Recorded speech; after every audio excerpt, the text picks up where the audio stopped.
Okay, I think we can get started. Hi, everyone. It's my pleasure to welcome you all to the third session of our annual 1882 Foundation Symposium.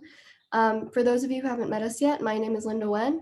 I'm an associate at the 1882 Foundation, and I'm co-chairing the symposium this year with Wei Gun, a PhD candidate in anthropology at Princeton University, and Hongyan Yang, a PhD candidate and lecturer in architecture at the University of Wisconsin-Milwaukee.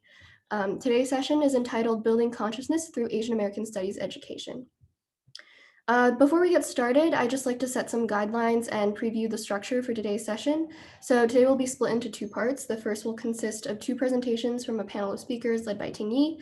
We will then have a brief 10-minute break, and I'll bring everyone back for a roundtable discussion with our invited discussants. And we will end with a Q&A at the end and close with remarks from our executive director, Ted Gong.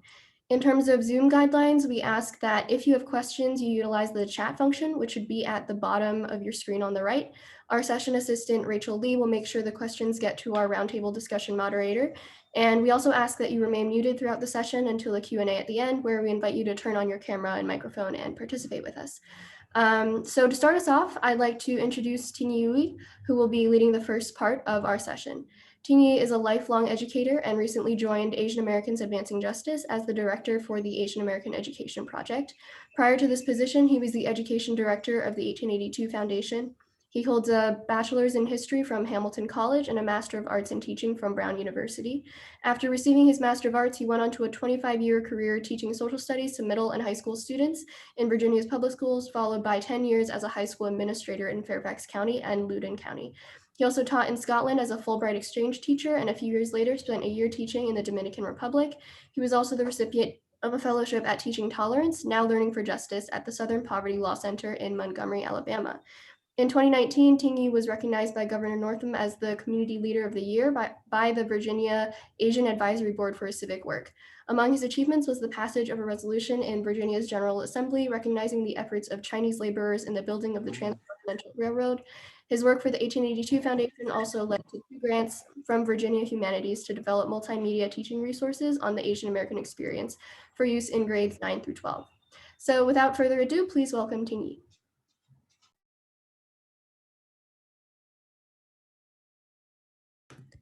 Ting-Yi, I think you're muted. Yeah, off to a bad start there.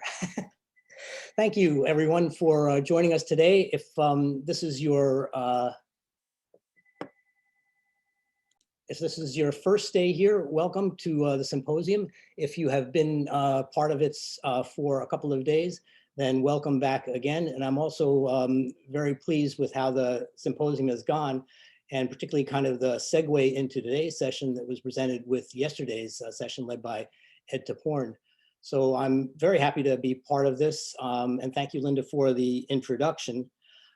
Just to quickly go over what we're doing today is there's 3 parts. The first hour will be devoted to myself and Chip Brady talking about the DBQ project, which is the document-based question that is the heart of the advanced placement exams, but also an important learning tool that we will talk about here in a bit.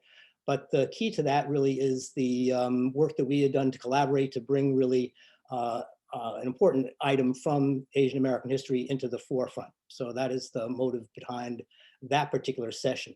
The second session is really more directed towards, I think, young people, experiences in high school and in college, and the ways in which they, I think, perhaps learned about the deficiency of the Asian American experience and the kinds of things that are involved with that.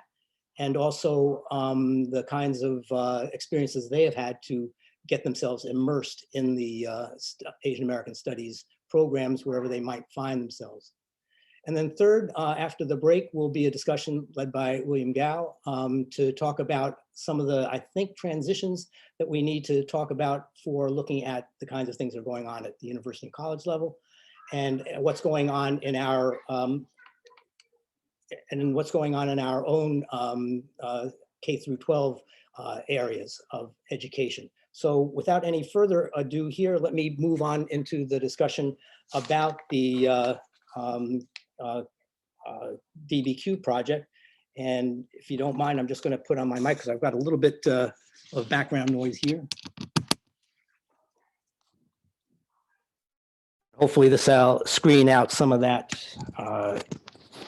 background noise that may be coming to you from my location here. All right. Just a little bit of way of background. Chip and I met a few years back at a conference, and I was going through his materials, and I've noticed really that there wasn't much in the way of the DBQ materials that had anything to do with the Chinese American or the Asian American experience. So I brought this to Chip's attention, and he was very open, very receptive to seeing what we could do to try to make some improvements in what we're seeing, not just in obviously the DBQ project, but also what this omission, this invisible history, hidden history, however you want to phrase it, might be so we can make it more aware to high school audiences as a whole. So that's where we really began. And I'm going to let Chip go ahead and introduce himself. You heard my introduction. Now is a time for Chip to introduce himself and give you some background to the project as well. Thanks, Ting-Yi. Hello, everybody. I'm Chip Brady. I'm the co-founder of the DBQ Project, and it is absolutely a pleasure to present to you all today the unit of instruction that we developed together. Anything that's good in the unit, Ting-Yi did, and anything that's problematic is my fault. So it's really a wonderful collaboration, and I want to. The exciting thing about collaborating with the 1882 Foundation is that once we go to press with this, which will be later this fall, it will be in 6,000 or 7,000 schools. And one thing that I talked to Ting-Yi about is I don't just want to create this as a unit of instruction that will sit there. It'll be in Houston, it'll be in Anaheim, it'll be in Fulton County, you name it, because it goes along with our license that people already have for our online program. And so it'll just be turned on. So this is an active way to teach a history that's often undertaught, if taught at all. And it's the beginning, hopefully, of a collaboration. It's just been a real treat to work with you, as you know, right? I enjoy working with you. And so I don't know if you need to know much background, but just about our program. We are essentially, in a nutshell, a writing program in many ways. We believe that all kids, grades 4 through 12, who we work with, can do evidence-based thinking and reasoning if they're supported enough. And so what I'm going to unveil to you, or what we're going to talk about today, is not just the content that happens to be in these document-based questions, but also the teaching approach that we use with kids to activate them, to give them background, to have them ask hard questions about documents. We, as a former history teacher for 20 years in a high school in Evanston, Illinois, I always thought that the AP DBQ was a great model, but it had to be scaffolded to work with kids across the board. And that's really our mission, is to get this more democratized, the DBQ, around content that matters. So I don't want to speak too long about my background. Ting-Yi, do you want to introduce the unit of study and how we came to conclude how we got to the question? Yeah, as you'll see when we start, going through the unit itself, there's a conceptual model that we really had to follow to make sure that it fits into the whole thing of that Chip just described, the DBQ project itself. So it starts with really a very important fundamental question of what you want to try to answer. So there's a question that we pose right at the beginning. In this case is, what lessons can be learned from the Chinese Exclusion Act? And we wanted to do is set the context, set the background, and basically tell a story.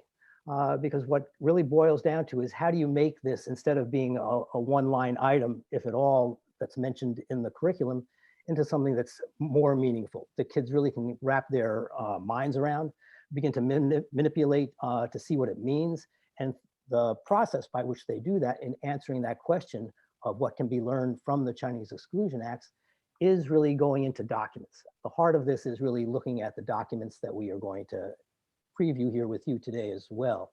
And there's a process that many teachers now are trained to do, and how to do document analysis. I think we build on that. We try to help teachers guide themselves through the documents. And that's really where we're coming from. And in this case, the final project is going to be an essay, something that really forces them to have analyzed the documents, build up arguments, and go through this process of sorting information into buckets, as we call them, and then trying to construct an essay that really addresses the question and answers it for them. So as Chip said, I think it really does speak to the need for training all students, not just those ones who are super achievers that we tend to think of with the AP program, but in democratizing the curriculum for everyone, how do we get at those kinds of skills that they really need to understand the content that they're dealing with, understand the context, and also there's a pedagogical component to this as well, in how do we teach about these things in a sensitive way, in a way that really communicates our understanding of what's going on.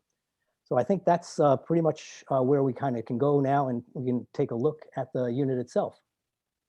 Great. And Ting-Yi, one technical thing, I'm having trouble putting the PDF of the unit into the chat box for people to do. So maybe you could email that to somebody who might be better able to do that. Would that be okay while I talk about the unit? Okay, I will try to do that here. Okay. I might test my abilities here somewhat, but I think we can right. handle And I'll share my screen and I'll project it, but I think it would be great to leave the presentation with the draft copy. Everybody can have it to look at it and to pass around. So what I'll do is I'll share my screen here, and then we'll take a look, and I'm going to walk through very quickly kind of the structure of how we approach the question, and you'll begin to see sort of our pedagogical flow, which is critical for us as a group. So let me make sure everybody can see this. Can you all see this page here? Right, and I'll shrink it a little bit. Good. So let me see here. Go down a little bit. So just what I will do, and I know there will be a lot of questions or comments, and we're going to try to work you through a little bit like a classroom, kind of what students would do in a class. But I'm going to walk through page by page and kind of scroll through. And then we're going to go back and do a couple exercises that are embedded in here. So as Ting-Yi mentions, that we decided to settle on the question what lessons can be learned, because we want to connect this history to current times. We do not want students kind of walking away sort of as knowing a fact about 1882 and the Exclusion Act, the initial one, then saying, I got it. We wanted them to see how this can be used to kind of look at their world today and maybe come to a deeper understanding of some of the forces that are operating here. So when we start our investigations, we always have this driving question. And for us in a classroom, that means that the students who are going to take this on are going to spend multiple days looking at it and developing usually a multi-paragraph paper with an evidence-based claim and move on. So we start with a quick overview and a list of the documents. This is the tricky part for anybody who's ever had to write curriculum. How do you boil down this incredibly rich story into 6 or 8 documents for kids? And we feel like it's a whole lot better than a paragraph that used to be devoted to most of the textbooks. So we don't apologize for making the cuts, but we know there's a much broader investigation that could be done. When we provide work for our teachers, we always have a page where they're on the left-hand side of our print binders, there's a notes for the teachers. So when you guys get this, note that the even pages are the teacher pages and the odd pages are the student pages. But as Ting-Yi mentioned, the initial phase of our investigation, we start with a hook exercise. We do this by having a portion of the Senate resolution to read aloud, and then students have to, if you go past the teacher page, answer these 4 questions in pairs or groups of 3. We always want to build dialogue into this. So if you're talking about what the key to our success and why so many districts use us is, we don't just have the teacher as the lecturer, or this is an effort to get at every step of the way students talking to each other after investigating a piece of text and moving next. So we know that gets more kids involved. So we're going to look at the hook today in a few minutes. Ting-Yi's going to walk you through it. What we also discovered is that a lot of our students, no matter what the topic, lack a lot of background knowledge on it. And we began to write our own background essays, which are 1 page. They kind of frame the question. They always end with the actual question. And we'll go through the background essay with you in a few minutes. But the idea is to level the playing field up so kids can handle the documents and they're not wondering what century they're in, let alone the documents. And then we have questions that kind of they support the students. And once we get to there, I want to go back a little bit. One of the driving organizing ways we work on units of inquiry like this is, as Ting-Yi mentioned, we talk about buckets, which often become body paragraphs. So if you're looking at what lessons can be learned, this is one way to boil down the possible lessons to be learned. And this took us about 6 months, right, Ting-Yi? Yes. To kind of really think through what would be, there's probably 50 lessons to be learned, but we boil it down to these 4. I'm going to read them out loud because they kind of frame the unit of study. We want students to discover these and then write about them. So first is, racially unjust laws are often economically motivated. Most of you know that, but I think a lot of our students need to understand that. Second, the U.S. often forgets its founding principles when it feels threatened.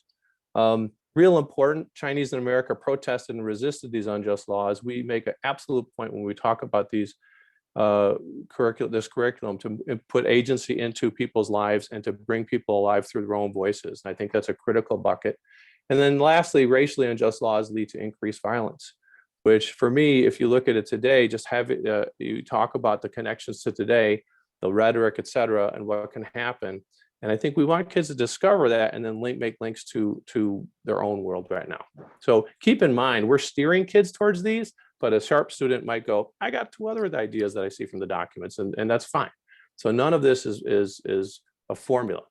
So what the kids see is this, and they have to kind of discover the buckets. And I'm going to scroll through briefly. I'll go, it's a little bit out of order, but we have documents. They're labeled with a letter here.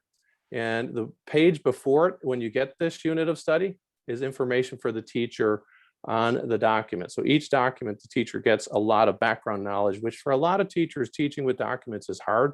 They're not used to it, and especially on topics they aren't familiar with.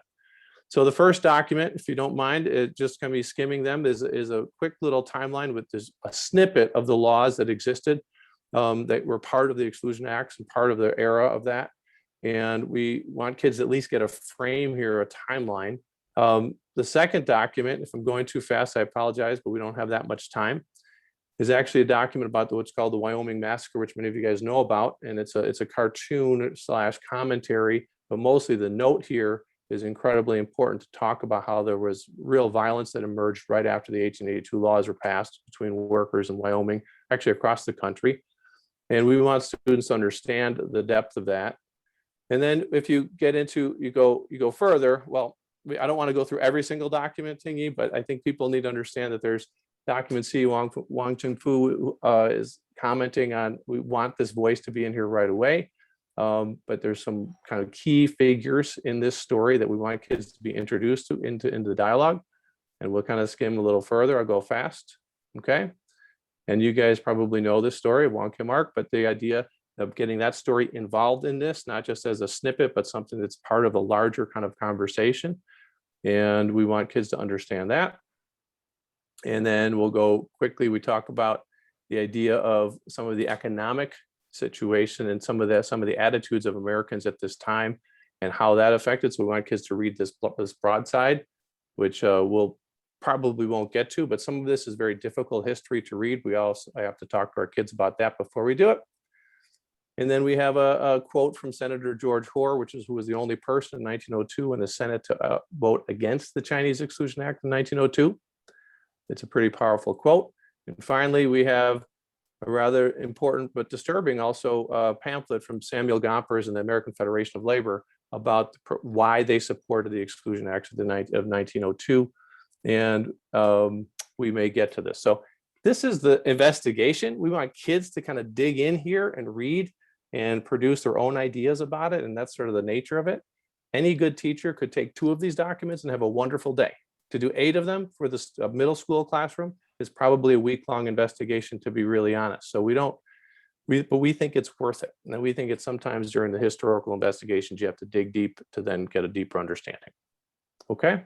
So Ting-Yi, you want to add to that a little bit? I went fast. I never like to do that, but I want people to have a sense. And at the end of this investigation, by the way, just so you'll see it, we want kids to begin to build their essays because we're adamant about producing claims and evidence and reasoning. And so this might be a way they could structure it. They could see the buckets. We might ask them in a class, which one do you think deserves the most attention in history classes? And they will actually frame it up. We use something we call a chicken foot, which gets their thesis, but we scaffold it to that level. We even have an introductory, we have an outline, so you'll see that in there. Okay, I'm gonna stop. Ting-Yi, what do you want to add to it or guide the discussion? I don't think I want to add to it. I think what you've done though is really helpful in terms of the whole scope and a little bit of what I was saying earlier about trying to tell the story, because I think where it begins is the background with the chart of some of the history of the things that happened prior even to the Chinese Exclusion Act, and takes it through the second and the one that renews it in perpetuity at the time in 1902. And so it kind of rounds out to where we really want to get to next, which is the hook exercise. And that really kind of brings it, almost to the present in 2011, 2012. So we'll take a look at that, I think, now here and give you a sense of what it is we try to do. And it's just exactly what it means. A hook exercise is meant to get the students engaged, interested in what we're about to do, and somehow they can relate to what we're talking about when we're going through the whole exercise. So just to kind of set the stage a little bit in coming up with this particular document, even though I think many of us know now, especially through the work at 1882 about the apology, or the more properly the expression of regret, not too many people really have actually read through it. And like I was saying at the beginning, it's 11 pages. But right here at the beginning, we use it as the vehicle, the particular document, as a way of hooking kids into it. So we'll go ahead and take a look at that, and we'll see what it actually says. Hook exercise, reading a congressional resolution. Directions. Below are excerpts from a 2011 Senate resolution that expresses regret for the Chinese Exclusion Acts. With a partner, read over the resolution and answer the questions on the following page. Senate Resolution 201, expressing the regret of the Senate for the passage of discriminatory laws against the Chinese in America, including the Chinese Exclusion Act. In the Senate of the United States, May 16th, 2011. Mr. Brown of Massachusetts, for himself, Mrs. Feinstein, Mr. Hatch, Mrs. Murray, Mr. Cardin, Mr. Rubio, and Mr. Kaka, submitted the following resolution, which was referred to the Committee on the Judiciary. So I'll read the first one, but before I do that, Ting-Yi, one thing we believe in deeply at the DBQ project is that a short read aloud of a historical document can do great things for kids. And I think something like this, where maybe to get a student to volunteer with you to read it back and forth like we're going to, we timed it, it takes 3.5 minutes. So it's actually worth it. So here we go. Whereas, despite facing decades of systematic, pervasive, and sustained discrimination, Chinese immigrants and Chinese Americans persevered and have continued to play a significant role in the growth of the success of the United States. Whereas, 6 decades of federal legislation deliberately targeting Chinese by race, 1, restricted the capacity of generations of individuals and families to openly pursue the American dream without fear, and 2, fostered an atmosphere of racial discrimination that prejudiced the civil rights of Chinese immigrants. Whereas diversity is one of our nation's greatest strengths, and while this nation was founded on the principle that all persons are created equal, the laws enacted by Congress in the late 19th and early 20th centuries that restricted the political and civil rights of persons of Chinese descent violated that principle. Whereas an acknowledgement of the Senate's actions will not erase the past, such an expression will acknowledge and illuminate the injustices and help to build a better and stronger nation. And whereas the Senate deeply regrets the enactment of the Chinese Exclusion Acts that 1, resulted in the persecution and political alienation of persons of Chinese descent, 2, unfairly limited their civil rights, 3, legitimized racial discrimination, and 4, induced trauma that persists within the Chinese community. Now, therefore, be it Resolved that the Senate, 1, acknowledges that this framework of anti-Chinese legislation is incompatible with the basic founding principles recognized in the Declaration of Independence, that all persons are created equal. 2, acknowledges that this pattern of anti-Chinese legislation, including the Chinese Act, is incompatible with the spirit of the United States Constitution. 3, deeply regrets passing legislation directly targeting the Chinese people for physical and political exclusion and the wrongs committed against Chinese and American citizens of Chinese descent who suffered under these discriminatory laws. And 4, reaffirms its commitment to preserving the same civil rights and constitutional protections for people of Chinese or other Asian descent. So that's it. That's a 3.5 minute read. That's a lot more than most textbooks give to this, maybe if they give anything. We want students to understand that not only who proposed this, it was very much a bipartisan effort. We also want them to think about it. And so what we do, and we're going to ask you to do this, and I have to do a little asking about the technology, but we then ask students after something like this to talk in pairs or groups of 3, maybe to answer questions on this, to get them to reflect. And what I'm going to ask you all to do, we're going to put you in breakout rooms. This is a big experiment. I'm hoping it works. And we want you to enjoy it, but you're only going to have about 6 minutes. So don't get into, oh, nice to meet you. We want you to, someone take charge and and open and talk about these 4 questions. But we really want you to talk about question number 4. We want kids to think about this and what they would say in a class. And this is sensitive stuff, but we think it's important to bring it up. So I'm going to experiment. So your job, then let me ask this question. Were people able to open up the DBQ in their own screens? Yes. You were? I'm worried if I go to breakout rooms, you'll lose this. You know what I'm saying? It won't show up in your screen. But I'm going to take that chance that enough people have access to it. So your job, I'm going to give you very specific instructions, is to go to page 7 of the unit. Don't skim it and don't chat about it. Just go to it. And then talk through, don't write anything down, questions 1, 2, and 3 very quickly.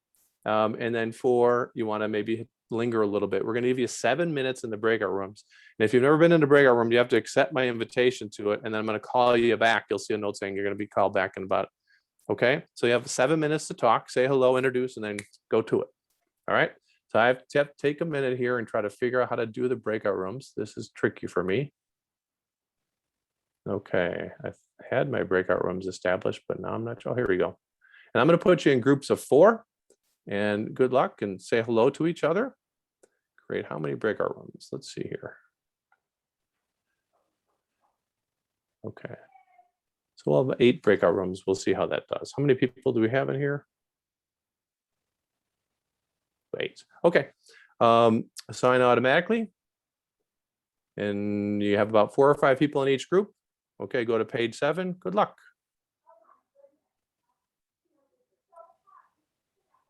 And you have to accept my invitation.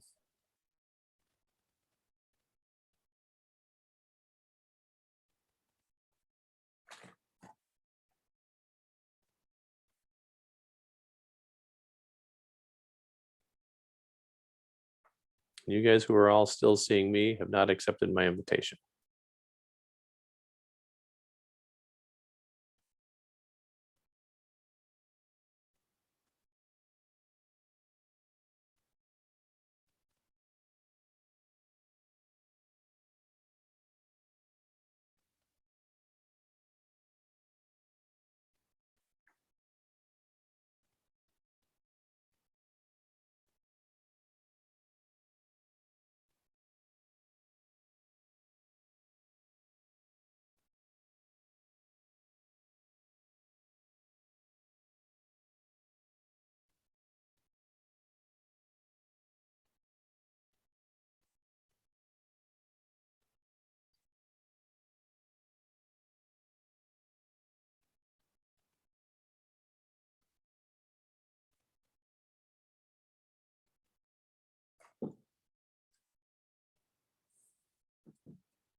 Well,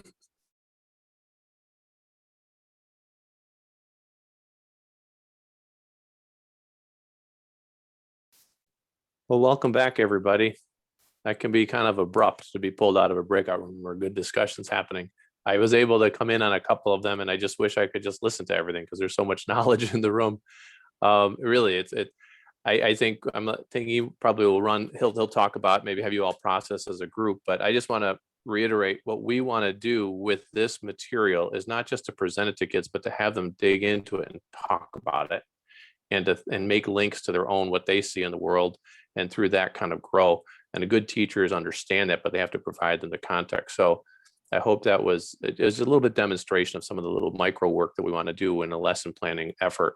There's a lot of history in just that one document, and a lot of investigation, and hopefully it hooks kids into saying, now what happened here? So Ting-Yi, I think you might want to ask a couple questions on this, and we can go from there.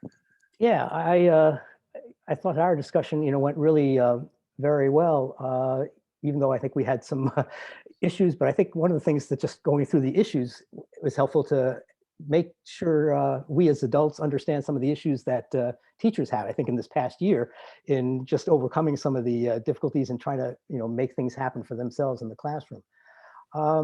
I think questions 1 and 4, and to me, are what kind of stood out from what we're talking about. And I'd like to see if people would be willing to volunteer some of their own thoughts that they may have had in their own groups to the whole group here and share out what you had. So if you would, anyone feels free to share their questions or their comments, go ahead and unmute yourself, and I'll do the exercise of wait time, give you a few seconds here to be able to see what you can come up with. If not, then I'll come back and pose a couple of questions to people as a group. Hi, my name's Rosemary Na. So we had a group of 3, Emmy, Dunny, and somebody help me, Linda and Emmy. I'm sorry, Linda, I don't remember your last name. Anyway, all of us agreed that the word regret was hugely insufficient. We couldn't come up with a better, more impactful word, however, given the limited time. So that was the main thing. And one comment that I raised that everybody agreed with after I explained it is that I understand the limits of DBQ and you need to really focus on one theme, but I wish there was more mention and understanding of the 1924 Immigration Act and how that applied to all Asian Americans. So it did not end with Chinese Exclusion Act, but it expanded into the 1924. By 1924, there was an Immigration Act that prevented, that excluded all Asians. So for me, I think, especially in the time of this surge in anti-Asian violence, understanding both the Chinese Exclusion Act and the 24 Act would do so much more in raising the consciousness of all Asian Americans in this shared history. And I think that's a big miss, unfortunately. So that's one thing I would love to change in this resolution. It really should not be addressed just to the Chinese, but to all Asian Americans by virtue of the 1924 Act. And so I'm on a personal mission out here in San Francisco, California, to try to raise that awareness of the 1924 Act, which I think really is the more important act in many ways for the Asian American community as a whole. Thank you very much. Some other thoughts? Hi, this is Ted. So we also focused on question number 4. Part of it was that we were confused, at least I was confused, whether we were supposed to do with one question or all the questions. But in our group, we actually have Michael Lin, Sojin Kim, and Krista. And Michael and I actually worked on the resolution. So we have a lot more insight on why that word was chosen instead of apology. So just to give you some perspectives, regret and apology were tested as words to be used in the resolutions. And when we went to Congress, we actually said, what would you do if we use this or this word? And the reaction we got in our test was they used the word apology. Few people would not support it. And there were other reasons too. Apology assumes ownership, and the Congress, this particular Congress was not necessarily going to take on the responsibility, take on the blame of what the Congress did in 1882. That's another thing. But the other point was that we were doing something called unanimous. We were trying to get these things passed through unanimous consent. And that meant there could be no objections to the Senate. And if you have one objection, then that would have, the resolution would have failed. And the senator who objected didn't even have to say why or who did it. So that was part of the reason for the choice of the word regret. The other part was, it was meant to be that we would pass the resolutions, which we did in the Senate and the House, both unanimously, and that we would take it to the president, and the president then would issue a statement of apology. And the end result of that was that the president decided we didn't get it through the president to make the statement. And we thought we would do it later with President Clinton, but that didn't happen because there was no President Clinton afterwards. But the point here is that we know that objections to the regret versus apology, and I think that's a lot of what the community decides to make out of it. But what is important, I think, is from this, you can talk about the way legislation is actually made. So that, a teacher or somebody who's aware of some of the background of this is, how do you actually pass law? How do you deal with legislations, and how do you do with compromise and language? So that's something that could be built into lesson 4 as you discuss the sufficiency of the word regret versus apology, and explain what all the strategy was that went into drafting the way we did. Thank you, Ted. I think we're going to move on here to a couple of other things that are in the DBQ so that we can kind of give you a better sense too of the kind of things you can do. But I think Ted just mentioned one point of how you can use this to really turn it into a civics lesson as well. Mm-hmm. The directions you can go with this kind of thing are obviously pretty unlimited, and that's great. We unfortunately don't have enough time to be able to pursue all of them right here. So let's go on. And right now, though, I would really appreciate if people have some other thoughts about some of these things, some of the things that came in your discussion, to just please enter them into the chat, because that would be great for us to be able to look at, later on and see how this might be able to be used later on too. Thank you. So if we can move on to Chip, let's go to the background essay for a moment, and then we'll see if we still have time to be able to look at the me versus right. Sure. Just one comment I'll make. I jumped into a couple of groups, and both groups had a question: would this resolution would it have passed today, 100-0? Now that's actually a really interesting question for students to think about. I mean, and what it means. It could go a lot of directions. And again, this could be the jump off point of an enormous type of any investigation on things like this. So I'm going to move briefly, just so you guys get a sense of the flavor of a unit like this, to look briefly at the background essay. We began to write our own background essays because textbooks were not setting students up for the questions we're asking appropriately. And a lot of this is, I work with students who, high school history, who just literally are struggling to know what century they're in, sitting next to kids who've done deep investigations on this particular law or these particular laws. So leveling things up so all the students in the classroom have a chance to understand the basic timeline about moving into the question. So background essays are meant to be often read aloud with full group or and multiple times. We do a lot of literacy strategies here, but most of this is, you can find some of this in some of the textbooks, but it doesn't usually even go this deep.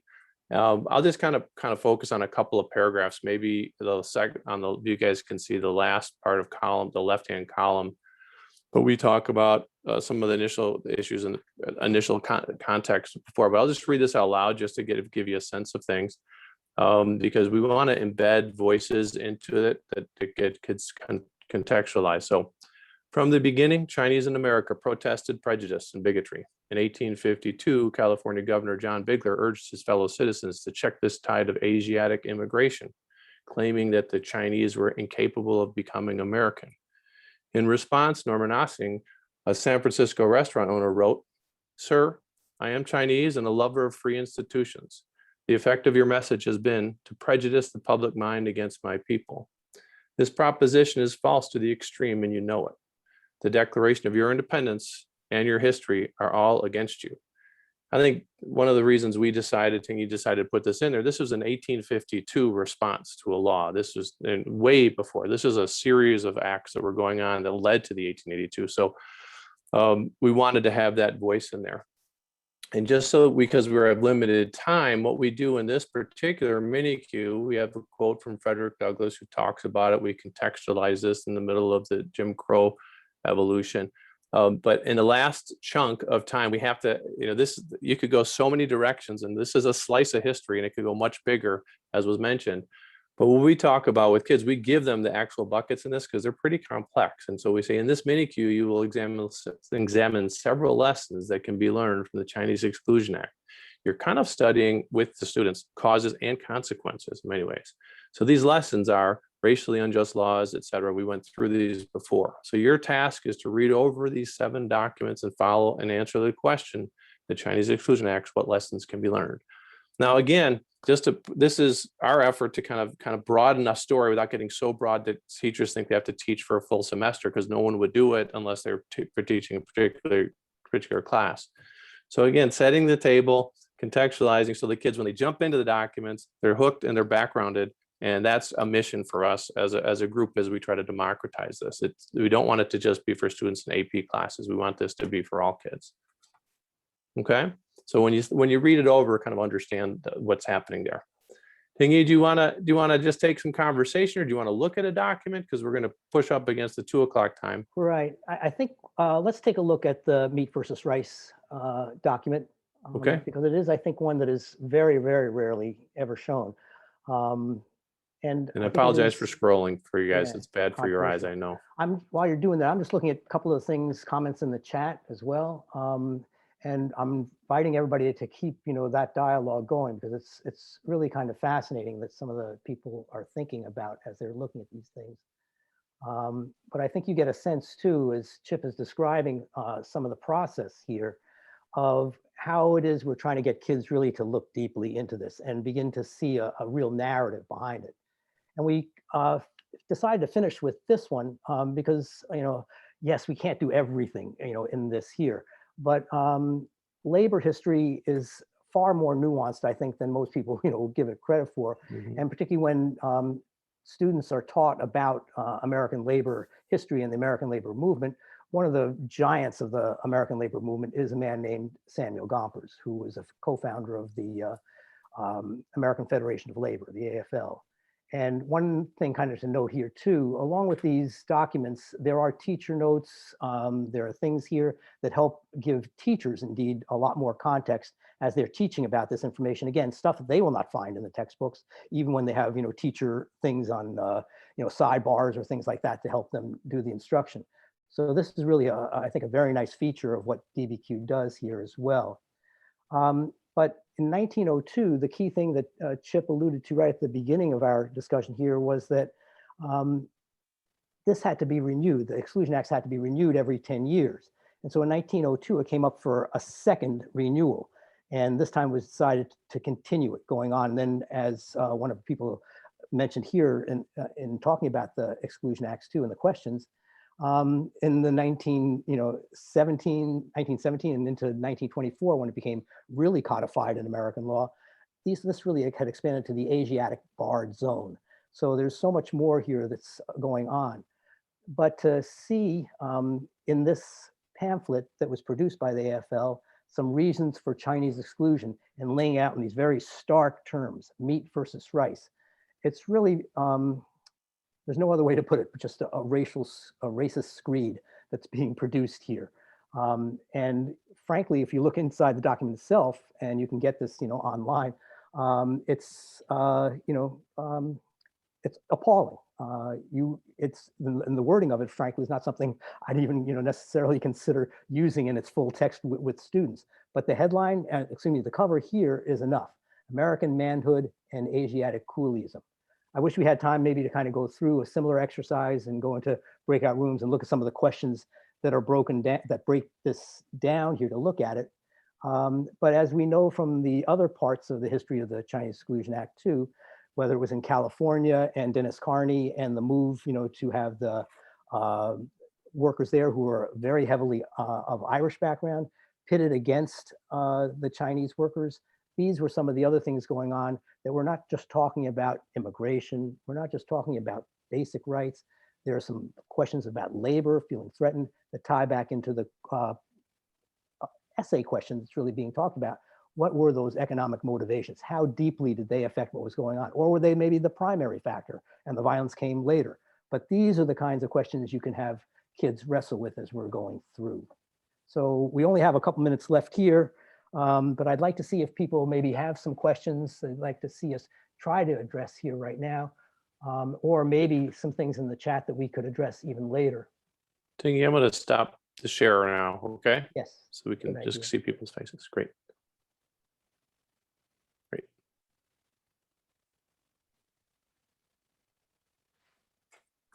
So any questions from you folks? And also about the process, the approach, and also I think something about the pedagogy, especially as we try to deal with these very, very hard subjects that are difficult to talk about in many places. We know about the reaction already with, to almost hesitate to use the term now, critical race theory that's being bandied about and used as a weapon against trying to open up some of the kinds of courses that are being taught in American schools now.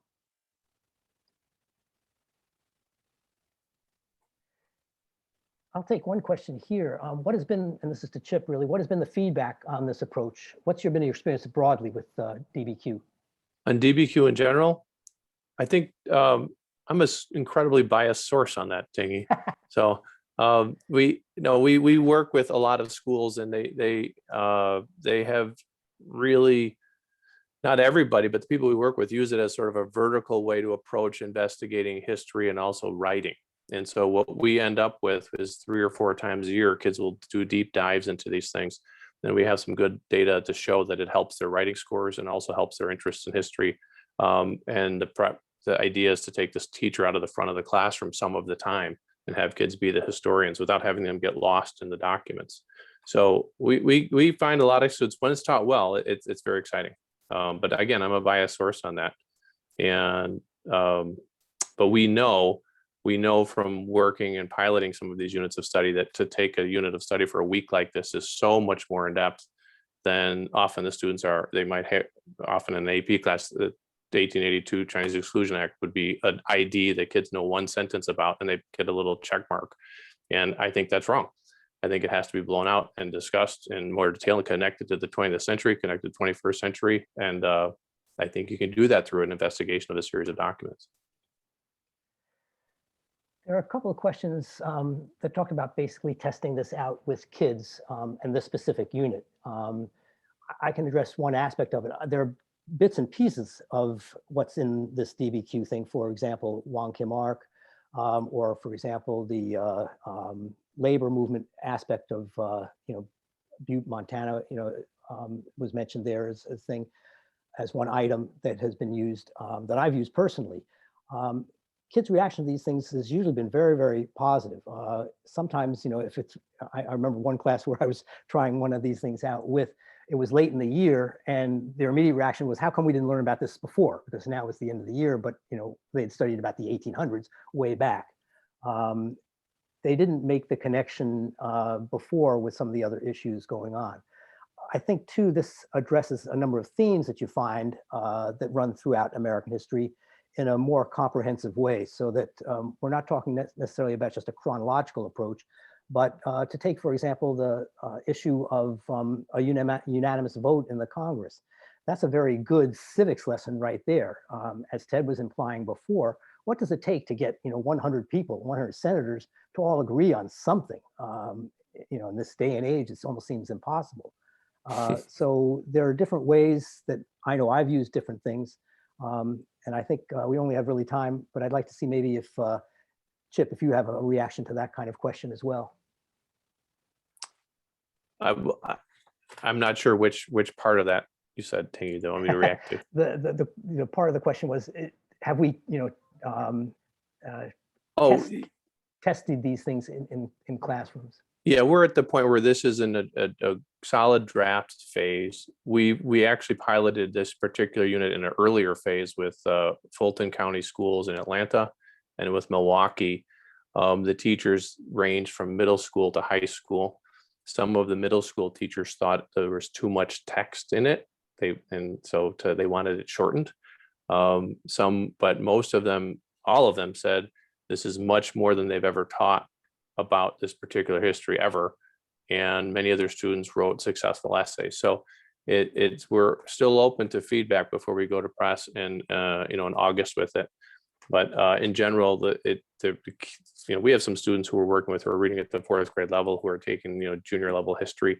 We want these kids to be successful too. It might take a very good teacher to kind of scaffold it, but we're excited about it. And I want to thank you again, Ting-Yi, for the collaboration and participation in this. It's meant the world. I mean, it's your efforts that have produced it. So thank you.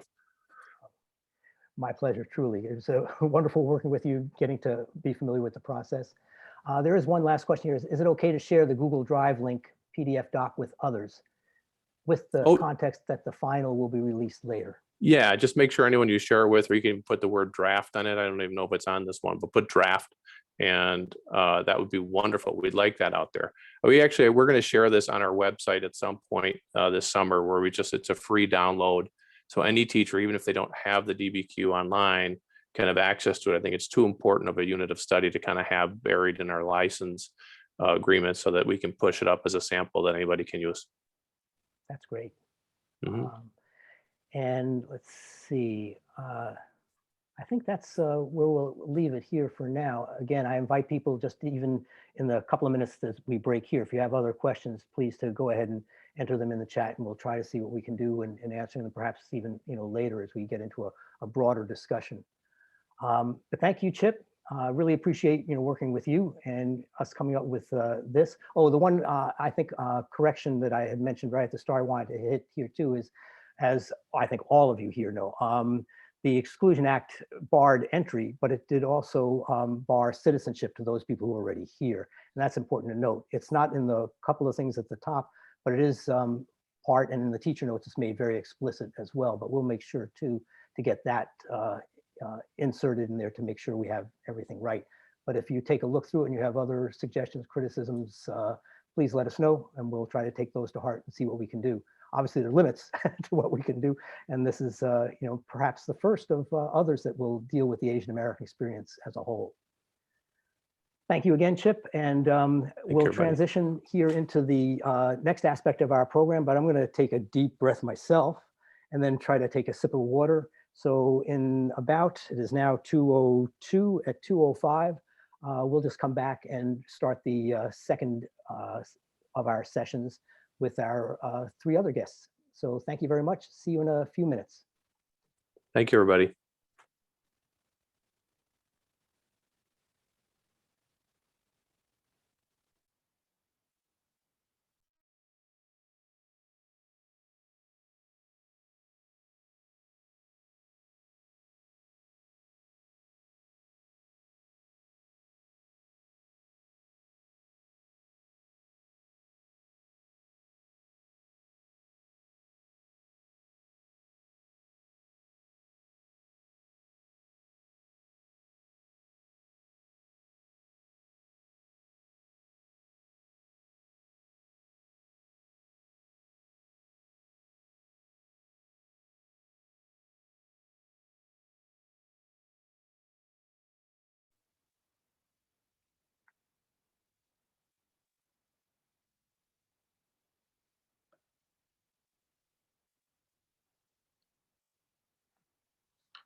Okay.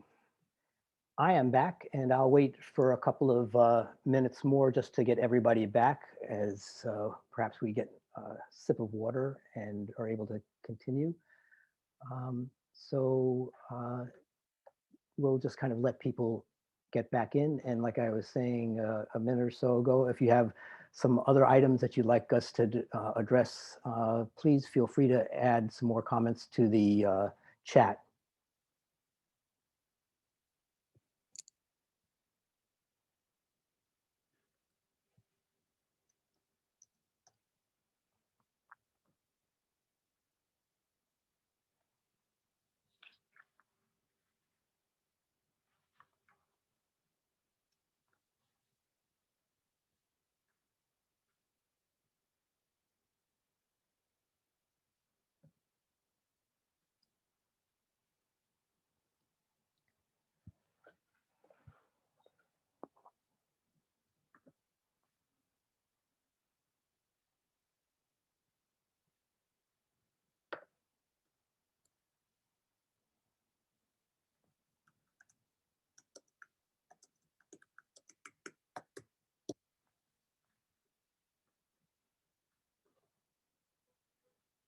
All right, everybody, welcome back.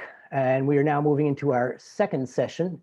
And this will take us to a little bit different area of what we've been talking about in terms of education.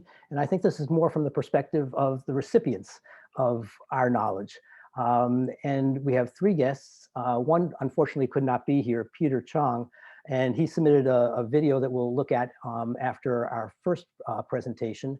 We have Peter Chong, who's going to come to us in the video in a couple of minutes, and I'll give an introduction there. And then we have Anna Lu Kai, who will come afterwards, and she was an intern with us at OCA and at 1882 last summer and worked with me extensively on a particular project called Assimilation that we presented at the National Conference for the Social Studies. And she's a student at City College of New York, and is just graduating, or probably has graduated, if I'm not mistaken, from there now, and will be entering the world of work very soon. And then our first presenter is Diego Lehmann, and Diego has, I think, an astonishing story, really, of how you can take something at the grassroots level and have an impact on a school division, and perhaps even much more beyond that. Diego was a student at Whitney High School in Rocklin, California, and then took a semi-gap year, is that would be safe to say, at Sierra College, and will be entering Stanford here in the fall. But he has a remarkable story. I first became aware of Diego's work about almost a year ago when he was brought to our attention, and he brought us himself to his attention about his own lack of being taught certain things in his high school education. And that really spurred him on to do some very, very interesting and creative things. So I'm going to let him really tell the rest of his story and give you a sense of, I think, what is possible. And really, when we talk about teaching and education, that really is a lot of what we're talking about. What is possible? What is the hope for the future? What is it we can get our students to do? So Diego, I'm going to let you take it away here now. Thank you so much. Good afternoon or morning, depending on where you are. My name is Diego Lehmann. I'm an incoming junior transfer at Stanford University. My brief foray into issues affecting the AAPI community is untraditional, given that Placer County, California is not known for ethnic diversity, nor am I Asian. If someone had told me that I would have been made an honorary member of two different AAPI organizations by 2020, I would have been utterly confused. Nonetheless, I am grateful for the opportunity to speak to you all today about my experience organizing for curriculum reform and other things in my former school district, Rocklin Unified. I first became interested in this project in my last year of high school when I attended the Sacramento Archives Crawl in October of 2019 for extra credit, which is a scavenger hunt through archival buildings on the Capitol Strip. At one of the stops, I was drawn to a corner where a delegate from the Rocklin Historical Society, which is where I live, was sitting with a shabby poster, a blurry picture, and a porcelain vase. And after speaking to the man at length, I was confronted with a rather ugly truth about where I lived and went to school. He told me that Rocklin and the surrounding towns each had Chinatowns until 1877, when a mob of angry white people destroyed them and expelled their residents. during the period when over 200 such purges took place in towns across California and the Pacific Northwest, and around 40,000 Chinese were driven out of the state. Furthermore, he informed me that Joel Parker Whitney, who my high school, Whitney High School, is named after, and also Rocklin's pretty much founding father, quote, safeguarded some of the refugees on his 18,000-acre ranch where they worked and lived under his benevolent curtain. And I was interested in this and also kind of skeptical, but I mostly forgot about it, aside from occasional thoughts about what a Chinatown might look like today. That was until I was assigned a term paper a few months later. And so I decided to write an article about Joel Parker Whitney, contextualizing his life within Rocklin, Placer County, and California's chaotic and violent early period to the best of my ability and with many, many revisions. And in him, I found an industrious businessman of many trades, perhaps the most consequential figure in Rocklin's relatively short history, and unsurprisingly a racist. He called natives savage barbarians, scoffed at abolitionists, and mourned the decline of hacienda labor. He also held company with Napoleon III and the infamous Henry Morton Stanley. And among the many other things in his historical record, of which the positive have been written exhaustively by many others, I found a telling quote hidden in a description of biodiversity in his memoirs. Last of all comes the Chinaman of the lake, the sucker who works patiently at lower wages than the dominant race, who with his porcine snout makes havoc with the bed. So my initial proposal for redress, given that Whitney relied heavily on Chinese labor in building and maintaining his ranch property on which the school now stands, and after almost everything is named, and taking into consideration the political climate where I live, was to name a building at Whitney High School for a Chinese American figure, and also add content to the curriculum about Joel Parker Whitney and Chinese immigrants in Rocklin. But since then, the initiative has evolved. I planned all of this in early May, kind of as I was writing the article, to be launched sometime in July. And then the conversation around race completely exploded, which though it came about by a really sad tragedy, it opened the door for a lot of grassroots efforts around the country, including of all places, Rocklin. And so I started in mid-June by contacting the Rocklin Historical Society, specifically Gary Day, who's the resident historian on Joel Parker Whitney, on whom much of the society's program is based, like field trips, presentations, things like that. We talked, he accepted my findings, and he also provided further materials, though we differed slightly on what they meant. And I collected his letter of support and that of the Historical Society after I wrote to their board. And then he introduced me to Jean Fauser. I know many of you know her, who in her seminal work, Driven Out, wrote multiple pages documenting what happened in 1877. And I collected her letter of support. And then on her advice, I condensed my points into bullets, and I also wrote an individualized email to each Rocklin Unified School District board member, urging them to call a special meeting or create an agenda item to discuss the initiative. I also wrote to the superintendent, Roger Stock, who I'd met with before, and this was in July. And in each email, I attached the article, a condensed version, and the letters of support I had then collected. I also used clips from recent proclamations by the board on equity and racism, hoping their own words would move them. And to my naive surprise, I received no immediate answer committing the district to the proposition. It wasn't until a few weeks later when the board president, Richard Miller, wrote me telling to bring it up in the non-agenda portion of the next meeting. And it was in preparation for this meeting that I did the majority of the legwork for this initiative. So through Professor Fauser, I met Dr. Franklin Odo, who's here with us today, Dr. Tony Platt, Ted Gong, who's also here with us, Dr. Gregory Mark, Connie Yu, and the folks at the Chinese American Historical Society, and also the folks at the California State Railroad Museum Foundation. And through them, I met many others, including Rick Ang from CACA and Ting-Yi, who helped put together this impressive event. And I collected a letter from just about every person or group who would offer one. And I also started an online petition. By then I was probably spending around 3 to 5 hours a day, sending emails, taking phone calls, and trying to get speakers and supporters for the upcoming meeting. And then this was before it hit the news, so it was a little bit different. And then on the recommendation of my cousin, I contacted a reporter from Sacramento Bee. She agreed to an interview. The article went up in late July, and there was a TV interview in August, which brought a lot more publicity to the initiative. Something I learned was from a person named Calvin Hedrick was that direct quotes are a really effective tool to kind of disarm psychological attachments that people may have to historical figures, which I made sure to do because like Whitney, Joel Parker Whitney is really, really big in Rocklin. His name is almost everywhere. There's 2 different schools that have his name. So the way I thought about messaging in general is that, you know, it would be very easy for the board to oppose the initiative because only a handful of parents or students might strongly support it.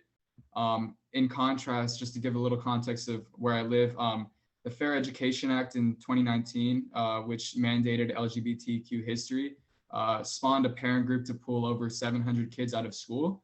So really, we were trying to avoid, you know, mobilizing that constituency.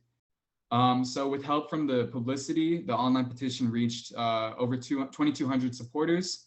And by then I was getting a lot of emails from different activists, academics, organizations, local politicians. This included the Chinese American Council of Sacramento and the historian Cecilia Su from UC Davis. I was now spending a little bit more time, probably like 5 to 7 hours organizing a day, which consisted of gathering the appropriate supplemental curriculum materials and sending hundreds of emails to different scholars and people around the country. The most prominent demographic of people I was talking to was definitely academics who put me in contact with a lot of different organizations and were always eager to discuss the history and help me in any way they could, whether with primary documents or, like I said, contacts and things like that. I also began feeling some pressure around this time, not from people who really opposed it, but more from people who thought that we should advocate changing the name of the school entirely instead of naming a building. My objections to this were purely pragmatic, as was later explicitly confirmed to me in a conversation with the superintendent. Had we advocated this, we would have been laughed off the stage. Don't get me wrong, symbolism is important. I'm not going to deny that, but I really I didn't feel like I could justify organizing for symbolic change at the expense of structural change in the form of curriculum adjustments, which I think have a greater impact over time. And I think the results of the initiative support that decision. The purpose of the initial meeting was really just to demonstrate a measured and informed proposal with sufficient public support and little chance for blowback. We were asking for it to be, the initiative to be placed on a future agenda. So the meeting allows written and verbal comments. And so I made a document that had links, talking points, and a pre-written blurb to share with supporters, mostly students and faculty. Aside from the 55 odd people who wrote in, I recruited Professor Fauser and Professor Su, 3 AAPI students who I shared the research with earlier, and also a district alumni who was considering a move back to Rocklin, but was really concerned about the racism that she witnessed while she was a student. And also a neighboring city councilman who was Chinese American also spoke, which was unexpected. And he actually ended up introducing me to Rocklin's vice mayor, which came in handy. Normally, the non-agenda portion of the meetings last about 2 minutes, but they actually had to take a break to read all the messages because it was far more than they expected. And with the speakers and everything, it lasted about an hour, and it was successful. So they voted at the end of the meeting to add it to a future agenda item. And that was to be prepared by the superintendent. So weeks later, I had a meeting with the superintendent to help prepare the initiative. And he opted for a learning artifact about Joel Parker Whitney, which would probably be a plaque, and also curriculum adjustments instead of what we had proposed with the building name. And we challenged this at the next meeting, but we were unsuccessful in spite of testimony from the vice mayor and now the mayor, who I spoke about earlier, presidents of the Chinese American Council of Sacramento, and also Rocklin Historical Society, and community members. And with that, the board agreed to form a committee to evaluate and make adjustments to the curriculum, and also to create a learning artifact. And this was on September 16th of 2020. So not quite a year ago, but somewhat close. And with this, the real work began just in actually carrying forward the initiative. I was enlisted by the district to staff the committee. So I recruited Professor Tsu, the director of the history project at UC Davis, Stacy Greer, and a wide range of community members, and also some scholars who would come now and then. They and the district faculty on the committee were gracious enough to donate their time and energy. And for this, I'm really grateful because they really did a lot of work and helped us out a lot. But I can't really discuss the committee work without first exploring why and into what the initiative had evolved. For starters, I didn't feel like the naming of the building was seriously on the table, because if we wanted to push on this, it probably would have alienated the committee's work from the board, superintendent, and probably the community as well, which I think would threaten its work. And then, so we decided, I and others decided that we wanted to see how things were going by spring of 2021, after the committee had made its recommendations, when it would be possible to take a confrontational approach without, worrying about so much as the fallback. Secondly, the community elected 3 new board members in November. In 2019, when the controversy with the Fair Education Act happened, 3 out of 5 members voted despite significant opposition to implement it, while the new board would probably be 4 out of 5 against. And that would probably not bear well for our proposal, especially if we were taking a confrontational approach. And thirdly, and most importantly, I no longer believed in the initiative as it stood, not because the cause was in any way unworthy, but because I felt it was far too limited. And this goes to the next topic. So the reason why I originally got into history was because of my own experiences in 8th grade, US history. I had a teacher who taught that slaves were treated like family and given barbecues, that the land we stole from Mexico was rightfully ours by manifest destiny, and that Native Americans basically no longer existed, among other things that she taught. And in my thinking, this is the information that was being internalized by hundreds of students she came in contact with over the years, which provides the context by which they evaluate the world they live in. And since then, I've been interested in history and education as tools for social justice. But I think for these tools to really work, I think people have to see themselves in history, seeing people who look and sound like them, fighting for things which affect them. And if I really claim to believe this, I couldn't ignore Native American, Black, Latinx, and even other AAPI students when I had this kind of opportunity to bring their history to the forefront. And also, if I believed that reconciliation was, necessary on moral grounds, I didn't feel like I could advocate for a building name when the district hadn't even, when I wasn't advocating at the same time for the district, to make a land acknowledgement, or let alone acknowledge the state-sponsored genocide, which Placer County's first military organization had formed to support. So I felt like, honestly, I felt like kind of part of the problem. And these were the questions that I started to ask myself, and which were posed to me as I started to meet more academics and organizers from different backgrounds. And as I learned more and more about the history of where I lived in Rocklin, Placer County, and even California, Joel Parker Whitney seemed less and less central to the story. And so it felt like it was just generally too limited. But not only that, I felt like a little bit stupid because I completely overlooked the strategic value of broadening the initiative to include other groups, which, if nothing else, I urge you to consider, if nothing else from this presentation. Every group I mentioned is critically underrepresented in most history curriculums. We know this. If nothing else, this is where our interests converge. And I feel like since we all have the same grievance, which is addressed to the exact same people, in this case, the board of RUSD, there's no reason why we shouldn't work together to see it addressed, because it actually, like, expanding the initiative multiplied the amount of potential supporters and organizers and people who would contribute by a factor of at least 4. Malcolm X summed it up better than I can when he said that if we have differences, let us differ in the closet.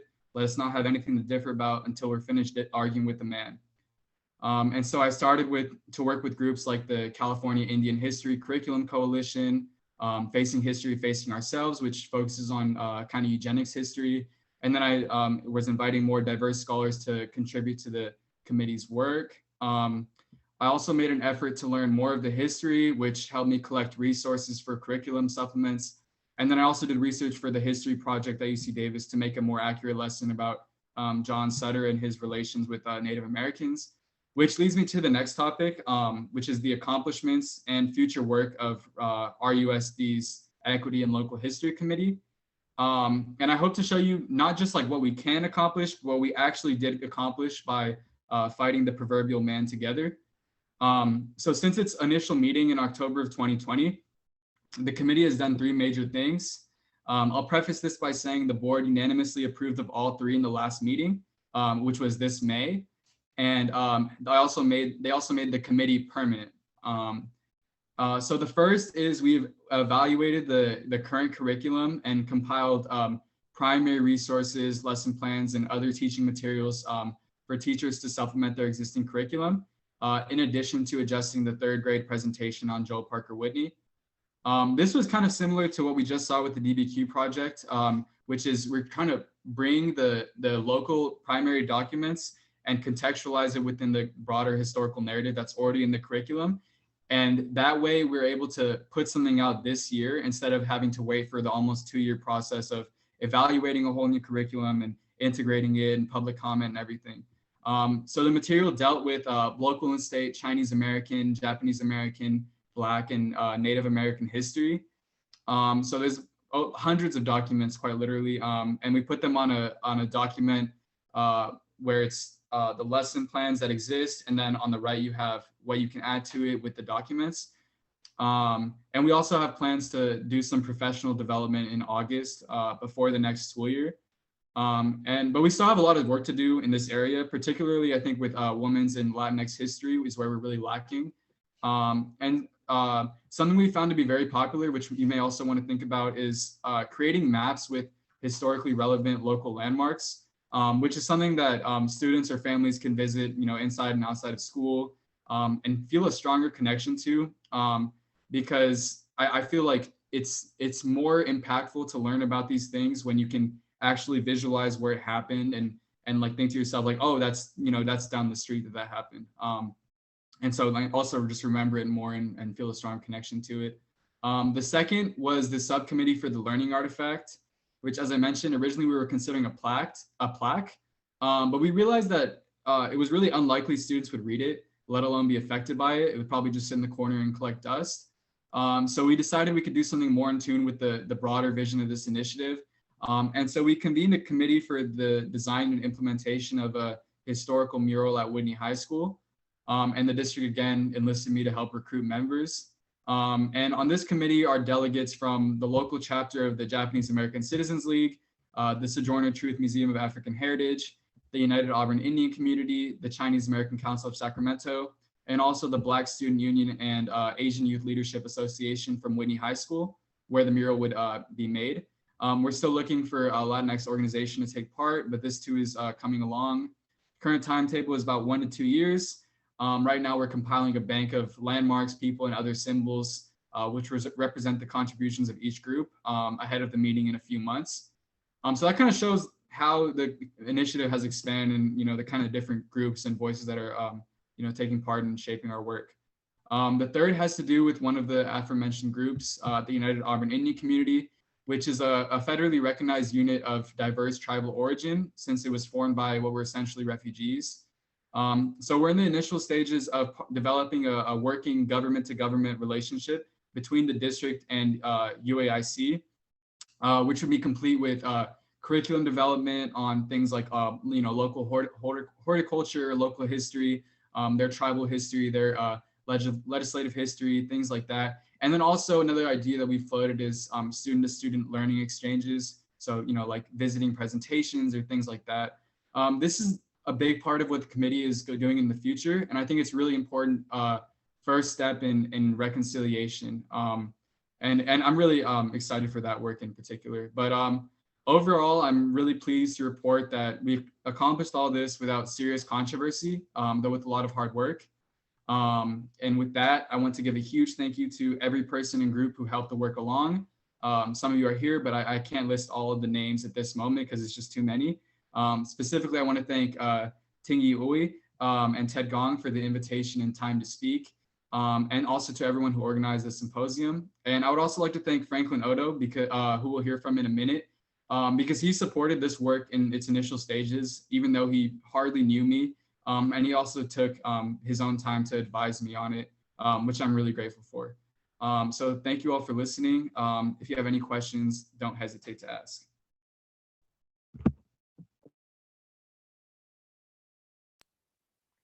Thank you so much, Diego. As I put in the chat there, advocacy is hard. It's incredible work that you're doing.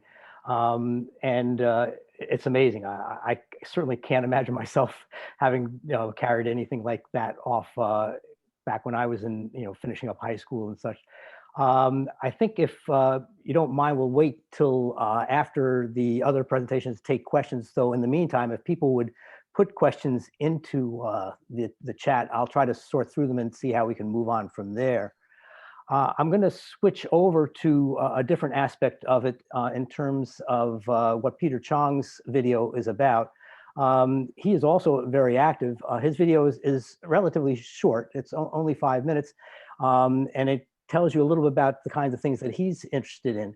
So I'll give it a brief introduction just by way of saying that he's into social media and the way of kind of enlisting support. And I've got something else to say sort of at the end of that, but I'll let him kind of describe what's going. Again, just a reminder, he's he'll introduce himself in the video, but he's a student at Pomona College, but he's from Arizona. And he's just gotten very interested in trying to learn about his own Asian American background and also how he can reach out to others to help try to make that kind of happen. So it kind of follows nicely on what Diego had to say in terms of advocacy, but in a different way. So I'm going to screen share my thing here and get this video up, and hopefully we can run that here.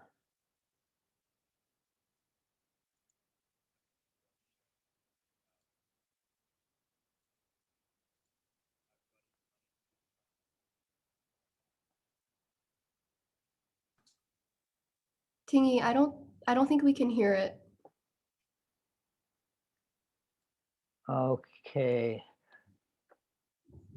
Ting-Yi, it might be your mic because you're connected to your earphones. Right. Maybe I'll pull that out. I'll go back to the beginning here.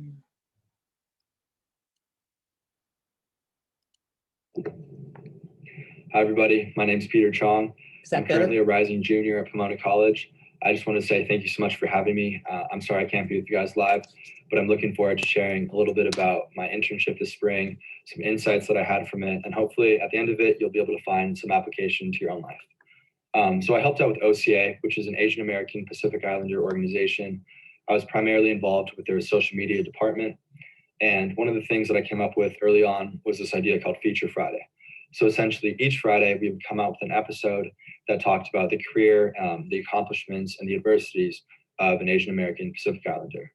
And one commonality I noticed amongst a lot of these successful people was they overcame their adversity through adaptation. And what that means is sometimes they would try harder and persevere through the adversity and it'd work. Other times they'd have to reevaluate and try something new, and that also worked. And other times they would just move on to something else. So maybe a career shift or a change in dreams. And while that sounds maybe defeatist, I think what I realized during that was if these people are successful and they didn't necessarily accomplish what they initially sought out to do, maybe I should reevaluate how I view success.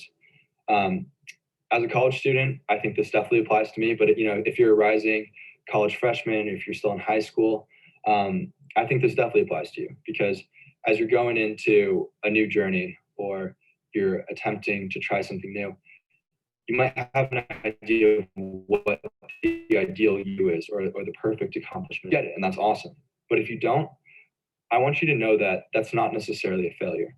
Conan O'Brien one time said, and I think this is one of the most profound things I've ever heard. He said something along the lines of, your perceived failure can actually be a catalyst for your own profound reinvention. And I think that's something that these successful people show is true through their own experiences. So, go into your new school, go into your new job, go into your new adventure with a lot of hope and a lot of dreams and goals. But if you don't accomplish those, maybe view those changes in dream as a pivot. Another thing that I really enjoyed during my OCA internship was I was given a lot of creative freedom and independence to do what I wanted. But what I realized through that was if you want to accomplish something, you're not always going to have someone giving you crystal clear steps of what you have to do next. So learning to be proactive, learning to manage your own time, and learning how to be creative with, new projects, or, oh, I think this is going really well, but what else could we add on to it? That's something that I really appreciated about this internship, because, coming from the life of a student, a lot of the times, your professor tells you, okay, have this essay due by this day, turn in a rough draft by this date. And it's pretty easy to have, objective checkpoints to be like, okay, I'm on track. But when you have something a little bit more freelance or something that's less defined, learning to set your own goals, to set your own benchmarks is really important to maintaining focus, as well as just maintaining momentum when coming out with projects that don't necessarily have a defined deadline. And the last thing is, I entered this year kind of having a little bit of a pessimistic attitude. My college wasn't on campus for the whole year. And that's ultimately why I took a gap semester in the spring. And what I would say is, when you're faced with disappointment, embrace it with curiosity. And that sounds a little cheesy, but I think that's what gave me fuel this semester. I was upset that I didn't have what I wanted, which was a college experience. But what I did with that disappointment was I just applied as much curiosity to what I would normally apply to the classroom or my friends, or, a different class, whatever I'd be doing. I applied it to the real world. And I was like, okay, these are books that I find interesting. I'm going to read them. And once I read those books, they gave me new ideas. And I was like, that was really cool. Let me talk to this person who I know works in that field, of the book I just read in. And I realized that when you're given something that you didn't necessarily want, create your own opportunities. And oftentimes the way to do that is just by being curious. Start asking questions. Start looking into things you always wanted to look into. And really just activate your own life. Pursue things that you wanted to pursue without someone telling you to do it, or without having too much hesitation. Just do it. And after this gap semester, after this internship, these are some tenets that I'm trying to live my life by. I hope this was a little bit helpful. I hope this was maybe comforting, knowing that you're not alone in feeling disappointed or confused at times, but you also are very much capable of pursuing your own dreams and redefining them as you go along the way. Enjoy the rest of this conference, and I hope you have a great summer. Thank you for allowing me a little time to speak.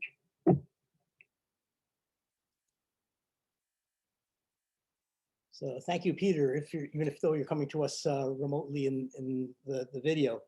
I would have liked Peter to have gone into maybe more detail about some of the topics and subjects that he was talking about in the Feature Friday podcast that he was talking of creating. But I think probably Diego can relate to some of the things he was talking about in terms of just pursuing something that you just got interested in on your own. And we'll kind of take a look at those things here again too when we take some questions here a little bit later.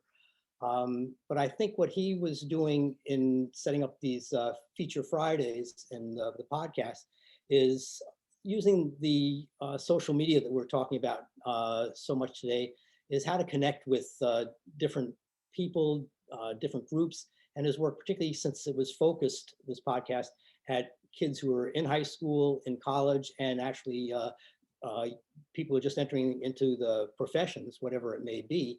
This is really a very good avenue that we need to really explore more deeply ourselves as we try to do outreach into our communities and the ways we can affect things. I'm going to turn it over now to Anna Lukai, who, as I mentioned at the beginning, was one of our interns last year at both OCA and with 1882, and worked with me particularly on a project here. I'm not going to give much more of a further introduction, but let her go on and describe what the kinds of things that she felt were really important and lead you through that. And then we'll take questions after the end of that. Take it away there, Anna.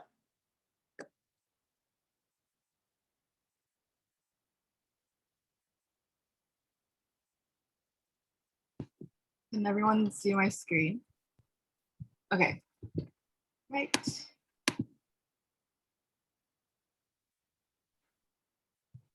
Great, so hi everyone. My name is Anna Lukai, and as Ting-Yi mentioned, I am a former 1882 Foundation education intern, and I worked very closely with Ting-Yi from last summer up until December.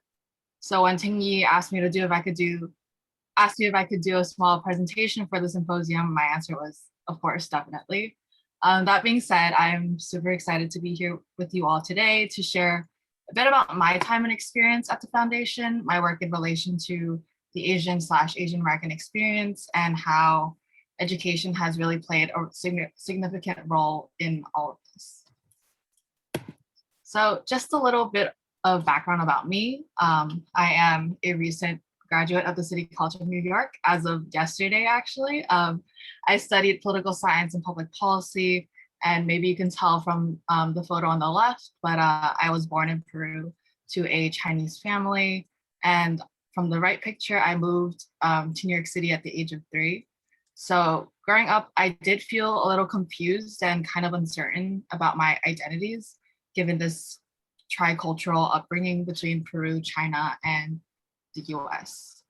That being said, how does a person with my particular background come to develop an interest about the quote unquote Asian American experience? And I use quotes because there really is no one collective experience. And in particular, how did I end up being an 1882 Foundation intern focused on education, given that my academic and work background has been more entrenched in politics, policy, and advocacy?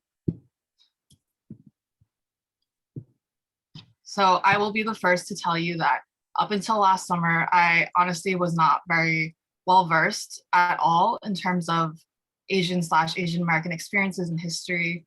I largely focused a lot of my work, both in school and in work and my internships, on other issue areas. This was also because I was unsure about where I stood and my place in the larger community, if I could claim Chinese Peruvianness or Chinese Americanness or something else altogether. Last summer, I was an intern at both OCA National and the 1882 Foundation, and I definitely can give credit to my time with both organizations in cementing my budding interest in working in Asian/Asian American spaces. Looking back now, last summer was definitely so incredibly transformative in my desire to learn more about the history of Chinese and Asians overall in this country, and in particular, wanting to see how I might be able to contribute to amplifying these otherwise invisible histories that I definitely did not learn in school. I think at most, in regards to Chinese American history, at least, I can only recall like a blip in a textbook that skimmed over Chinese railroad workers and the Exclusion Act, but that was pretty much it. Furthermore, my college does not have an Asian American Studies department. They don't have a major, a minor, or any courses. And roughly a third of the student population is Asian. And so I think I really could have gotten a lot out of taking Asian American Studies courses if they were offered, but unfortunately that was not the case. So that leads me to what I did specifically as an education and curriculum initiatives intern at 1882. As an intern with a more political leaning interest and background, I was interested in knowing about past and present legislative efforts on transforming public school curriculums to becoming more diversified and inclusive, namely legislation that called for revisions to or the addition of ethnic studies/Asian American studies components in school curriculums. So I did a little bit of kind of like legislative tracking in that sense. Additionally, a large chunk of my work as an intern was conducting research on the Reconstruction Amendments, the 1882 Chinese Exclusion Act, and the Immigration Act of 1924 to supplement Ting-Yi's proposal to the National Council of Social Studies about a presentation/curriculum on the concept of assimilation and how that has presented itself for various groups of people, including Chinese Americans.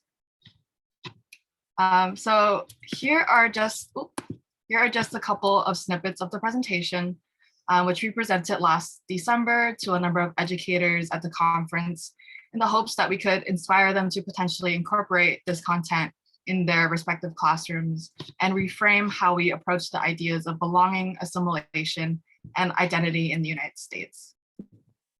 That being said, I think this is a great tie-in to my point at the beginning of not being sure of my own place between multiple cultures and being unsure of identity and belonging myself.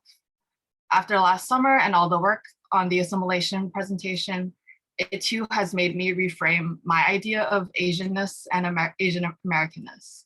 One of the ways I felt I could relearn and claim a stake on my own multiple identities was sharing it with the world. And so here's a screenshot of my presentation last summer during 1882's intergenerational showcase talk story, where I chose to present on, the Chinese diaspora in Peru, being Chinese Peruvian and residing in the United States. This was also the preliminary step in my realization that sharing stories like mine can also be a part of the Chinese American experience. Chinese Peruvian culture and history is so complex and rife with a turbulent history, and it actually shares a lot of parallels with Chinese American history. And it was also important for me to share my experiences and teach others about a group of people and culture I feel many are not aware about. So this presentation and work actually transformed into a full-blown thesis paper and project that I worked on in my final 2 semesters in college, that I also shared with my class and presented at a conference to students around the country this past April.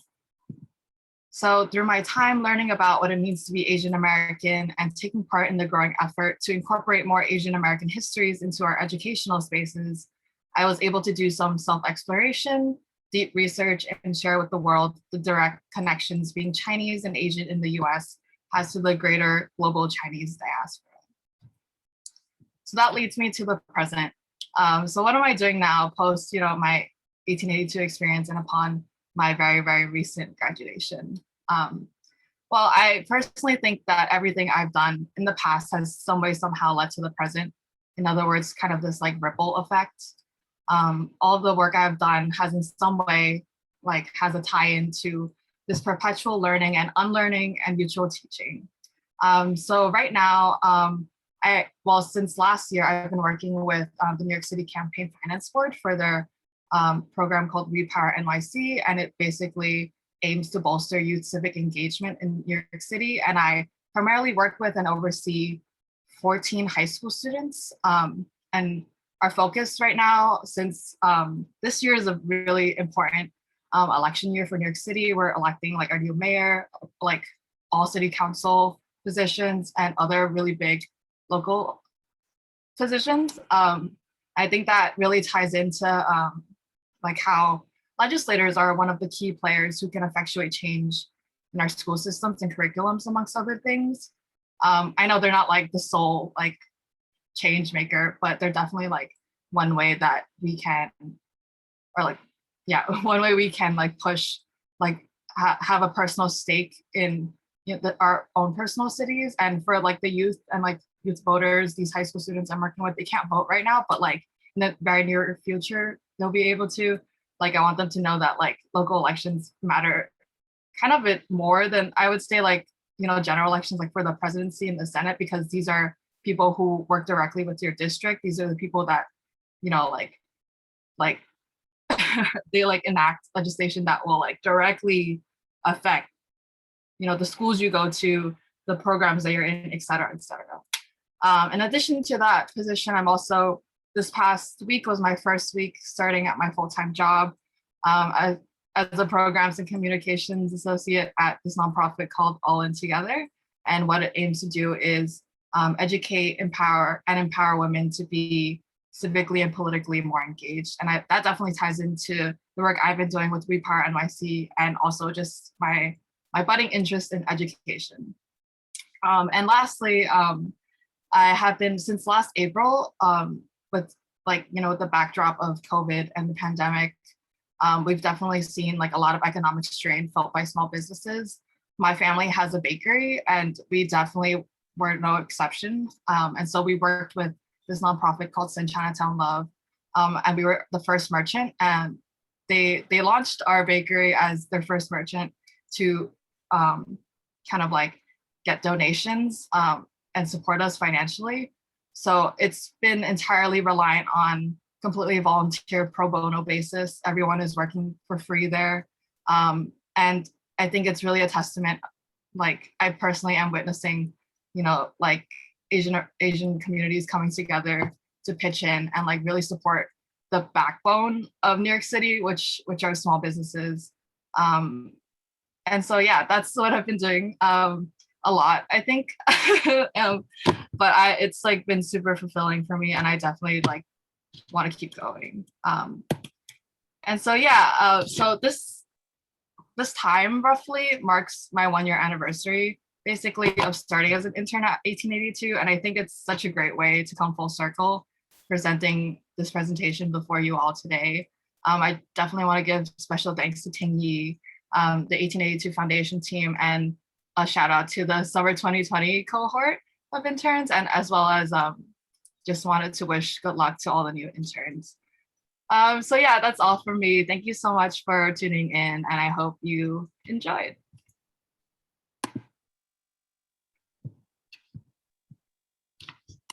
Thank you so much, Anna.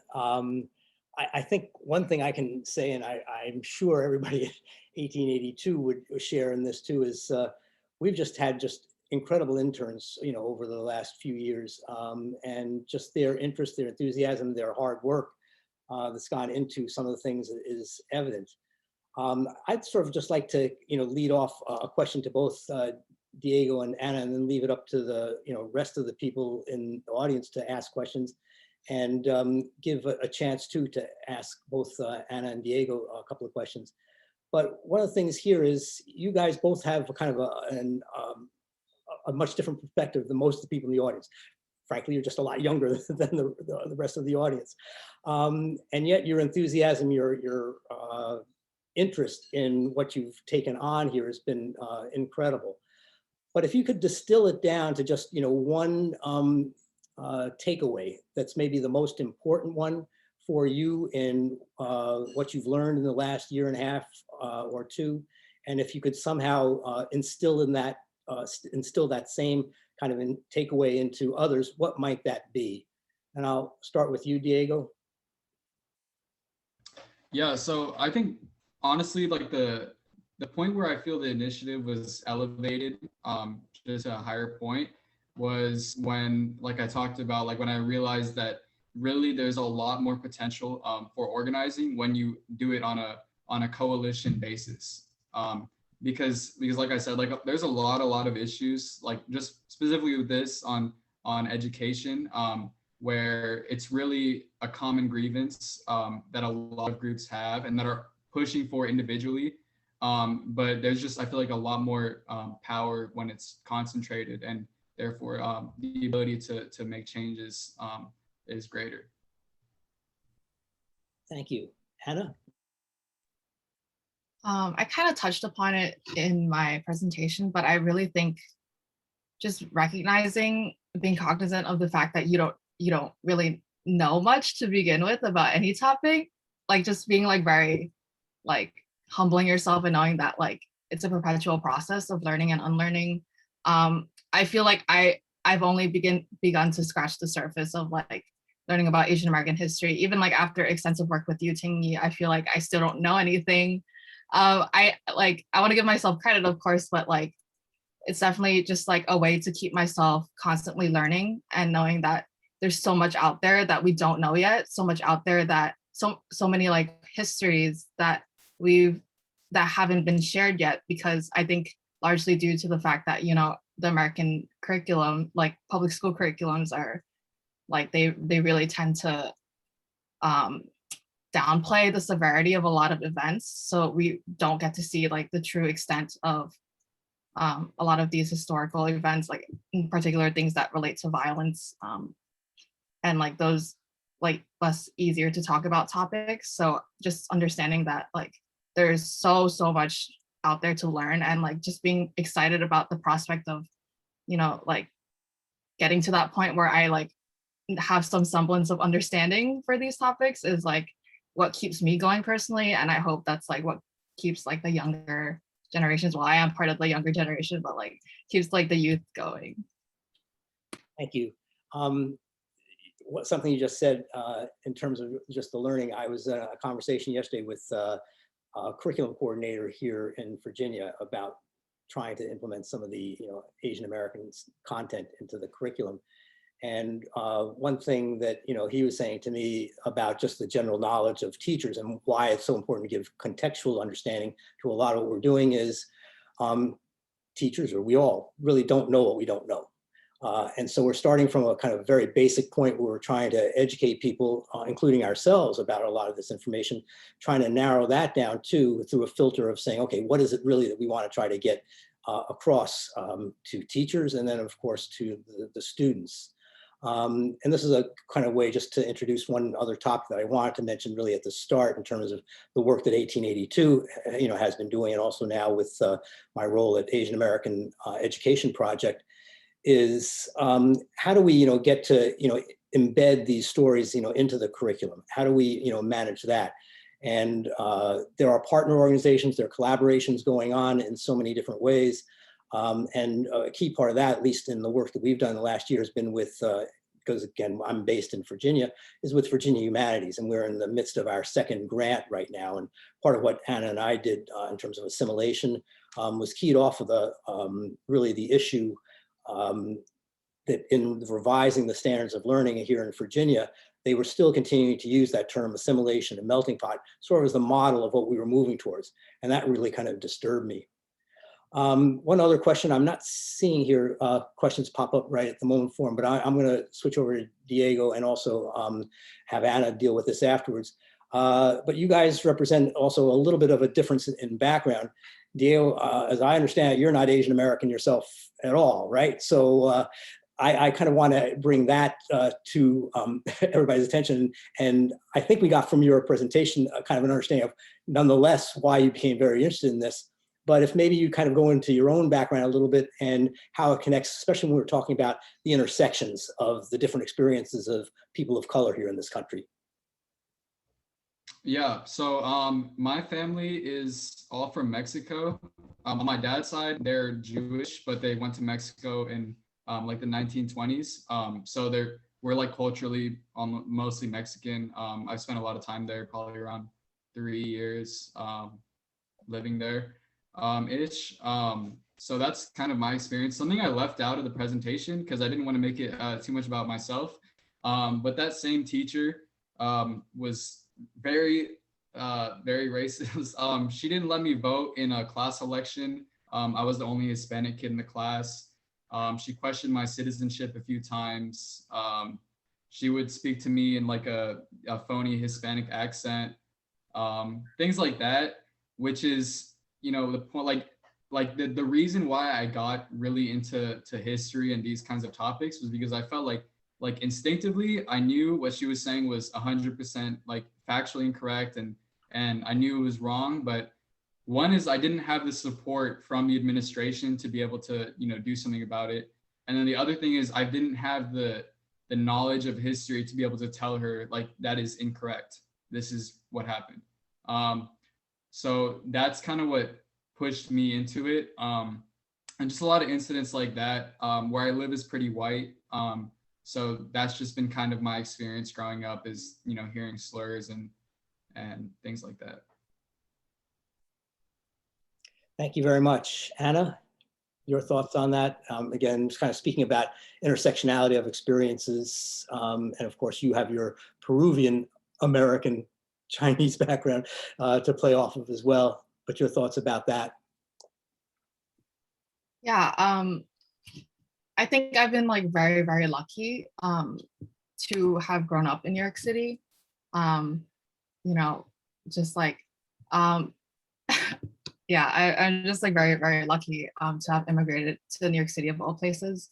I always felt like, well, because of I think what the main factor that has driven a lot of my, academic and work experiences is because I'm an immigrant, and how that has like shaped the trajectory of my life.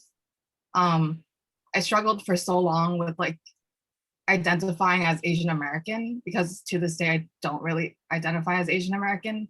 My nationality is still Peruvian.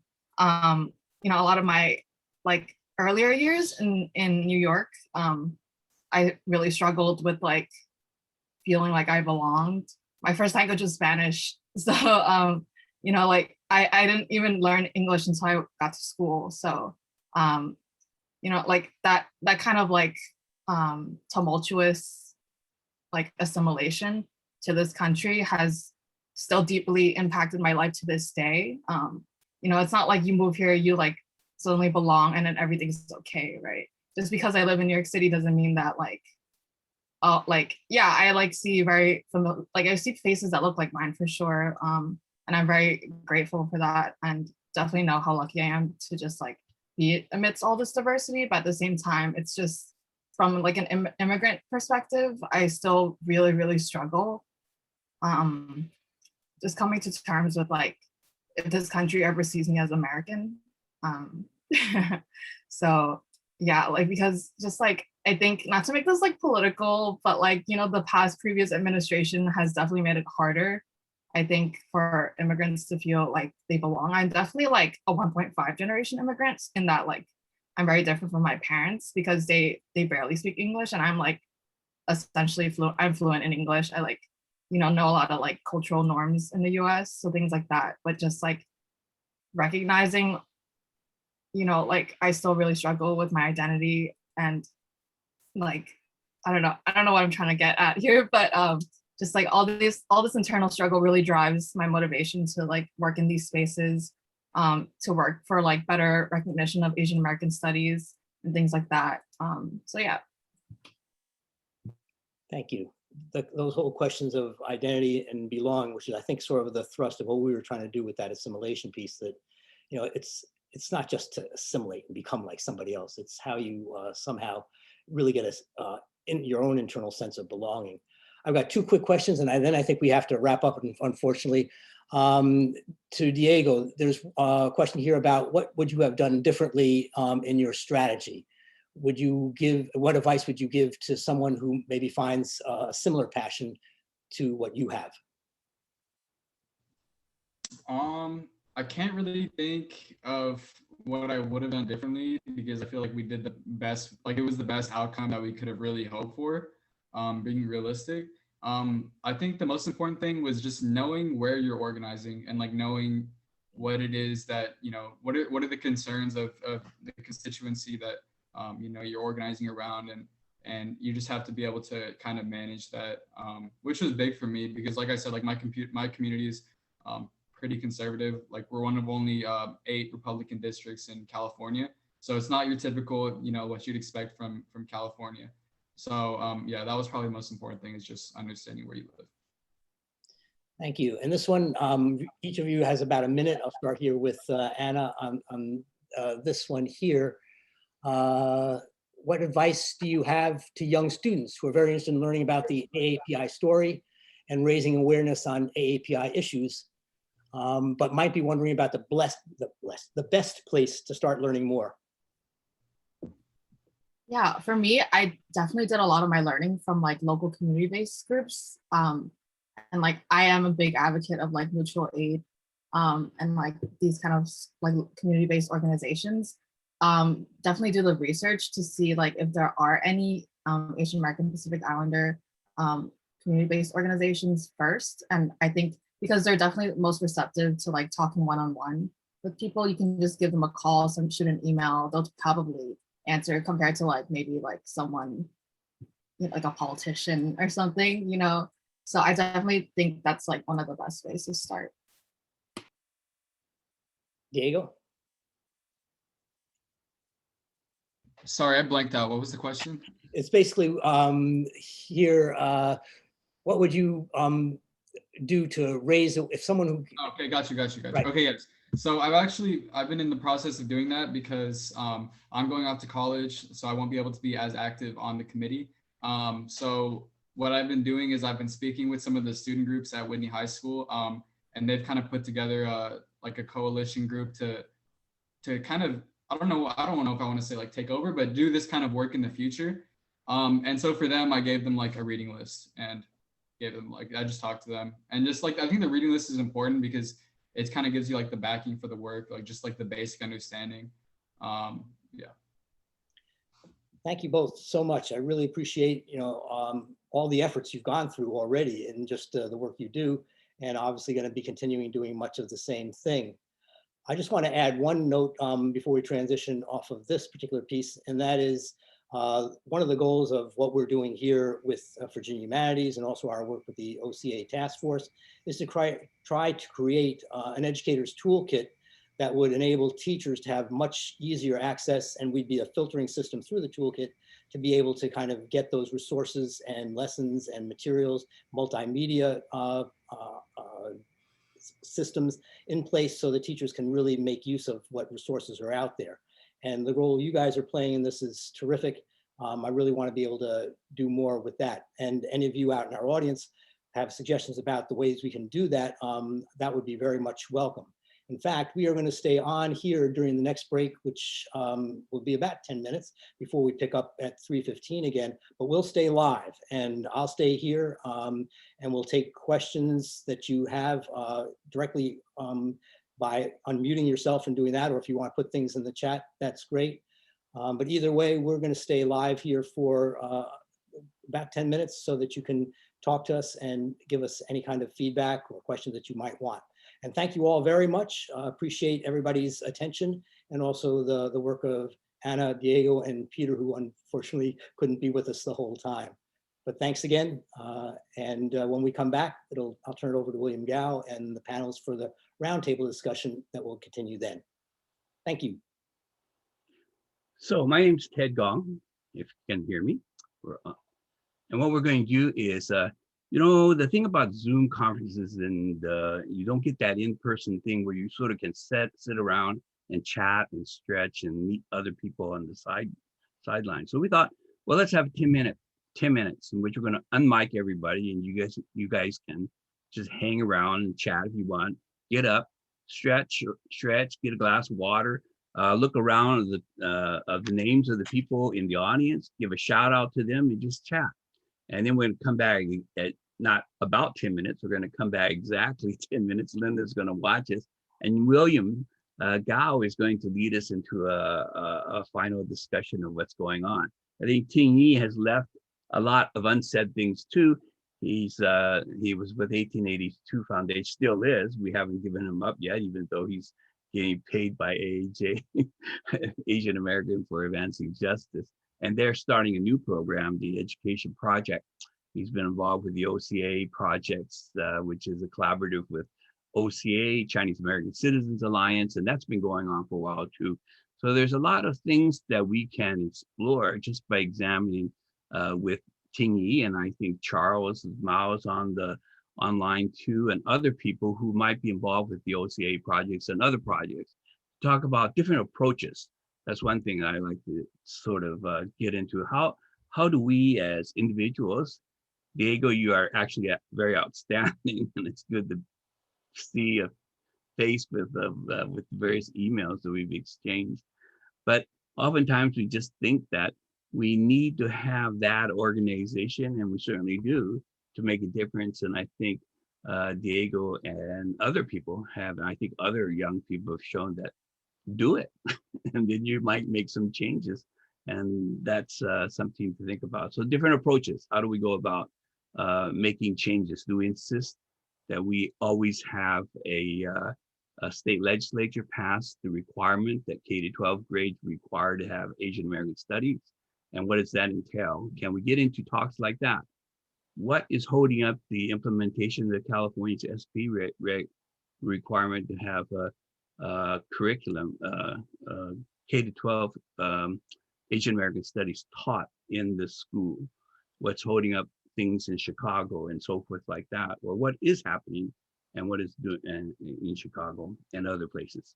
So yeah, everybody unmute yourself, or come back in exactly 5 minutes, 12:15, right? And William is gonna lead us into, I hope, a very lively discussion.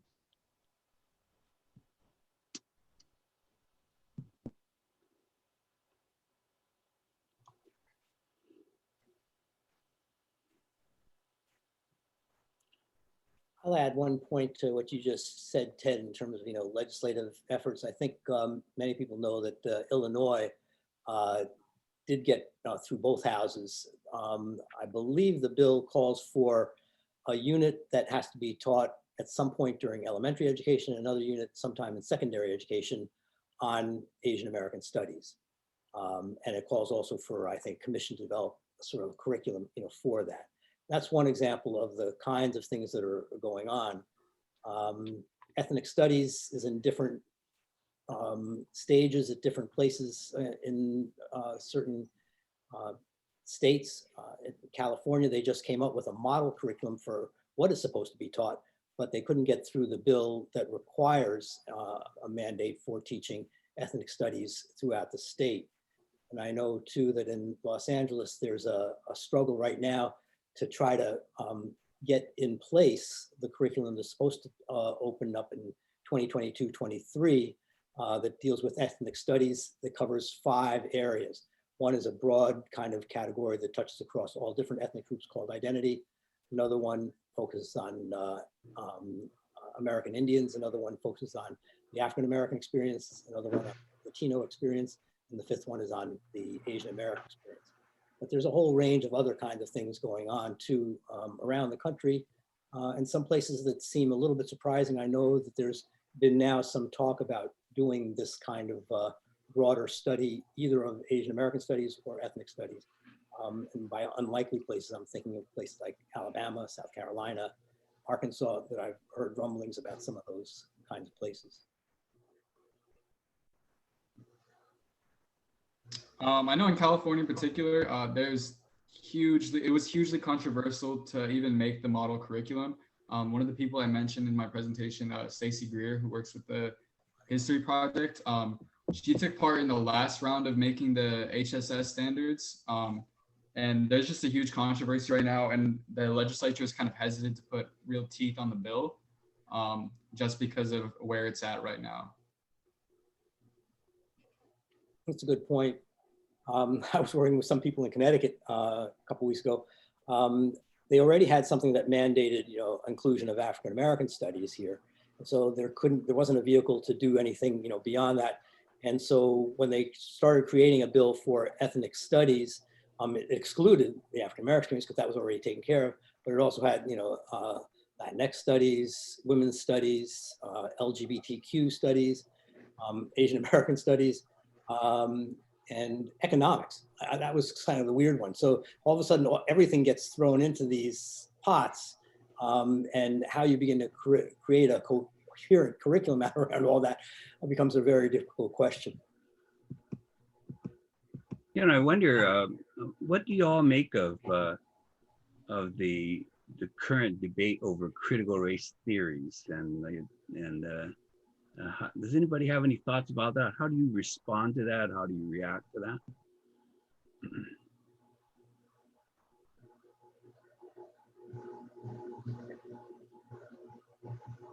Ted, I think I first heard of the term, that's not fair exactly, but I heard maybe over the years, but someone specifically asked me that question of what is critical race theory, about a year ago, and I had no answer for them. So it's kind of really shocking for me to discover how this has kind of taken on this life of its own, especially in conservative circles, as a way of criticizing what's been going on in so many years already in terms of just diversifying the curriculum and making it more inclusive. So I think the goal there is to throw that term out of something that's pretty esoteric and more in the realm of university studies, and then tarring it with all sorts of things that really have no role or place in what we've been doing at K through 12.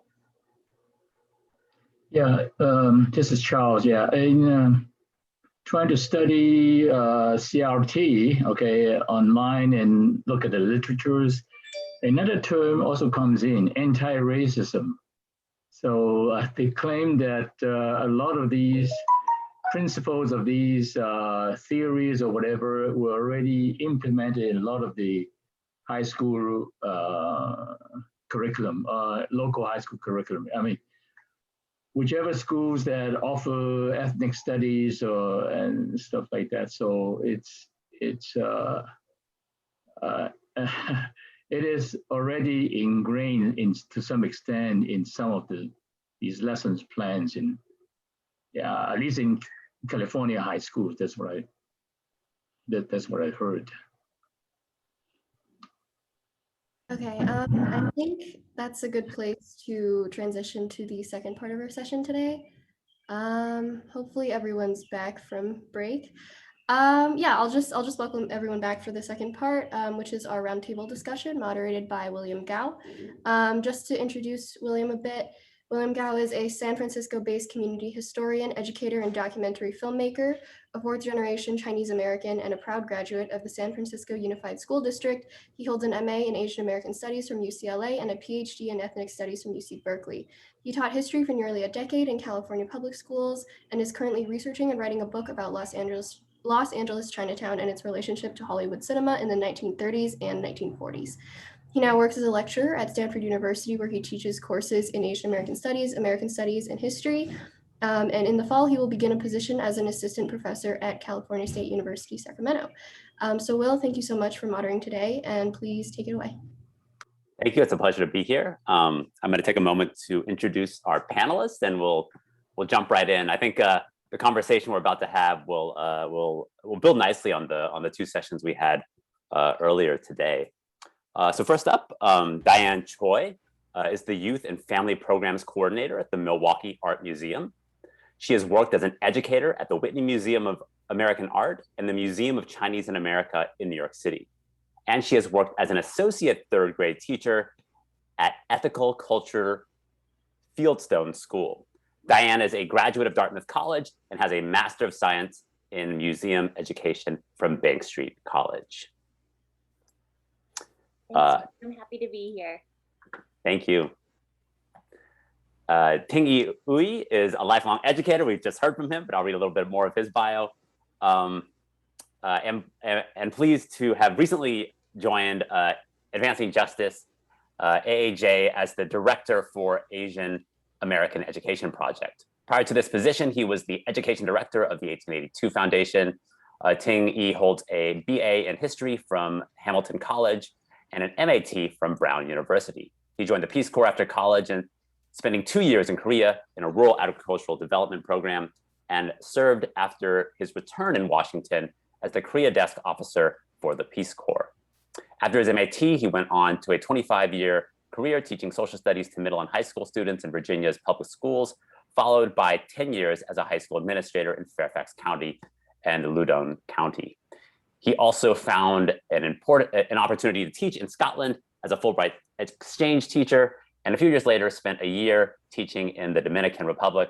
He was also the recipient of a fellowship at Teaching Tolerance at the Southern Poverty Law Center in Montgomery, Alabama. In 2019, Ting-Yi was recognized by Governor Northam as the Community Leader of the Year by the Virginia Asian Advisory Board for his civic work. Among his achievements was the passage of a resolution into Virginia's General Assembly recognizing the efforts of Chinese laborers in the building of the Transcontinental Railroad. The fact that up to 20,000 Chinese workers made the railroad possible is underappreciated and often overlooked. His work for the 1882 Foundation led to 2 grants from the Virginia Humanities to develop multimedia teachings resources on the Asian American experience for use in 9th through 12th grade. Franklin Odo was founding director of the Asian Pacific American Center at the Smithsonian Institution from 1997 to 2010. He was the interim chief of the Asian Division, Library of Congress in 2011.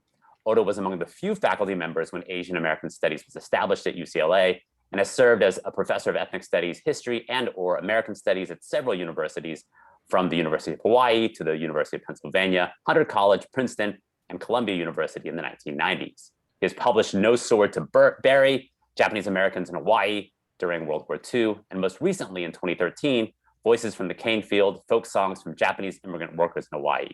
He has a Lifetime Achievement Award from the Association for Asian American Studies and a Distinguished Service Award from the Asian American Justice Center. Odo was appointed Humanist in Residence at the John Nicholas Brown Center for Public Humanities at Brown University in April 2013. He currently leads a theme study on Asian American Pacific Islanders for National Historic Landmarks Project of the National Park System.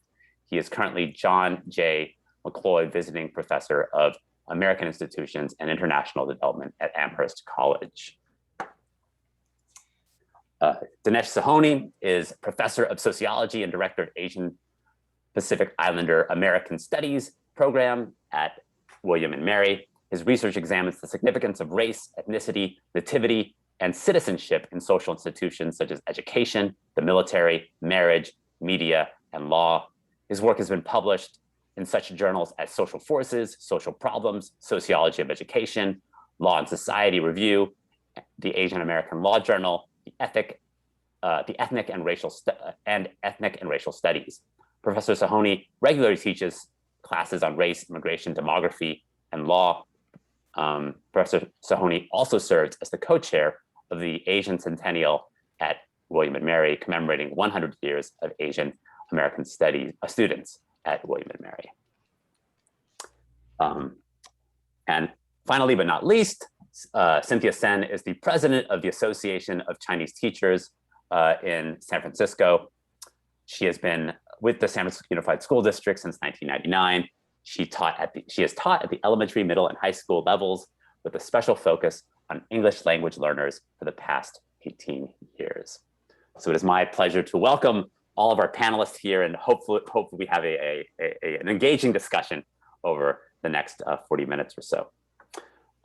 So I wanted to start off kind of building on Diego's earlier kind of discussion on his work in implementing getting his local school district to kind of implement a more kind of inclusive curriculum by asking all of you on the panel to talk a little bit about what you see as the current challenges out there for implementing Asian American studies at the K through 12 level, right? We see that this is happening in many different places. California has recently passed its model curriculum for ethnic studies.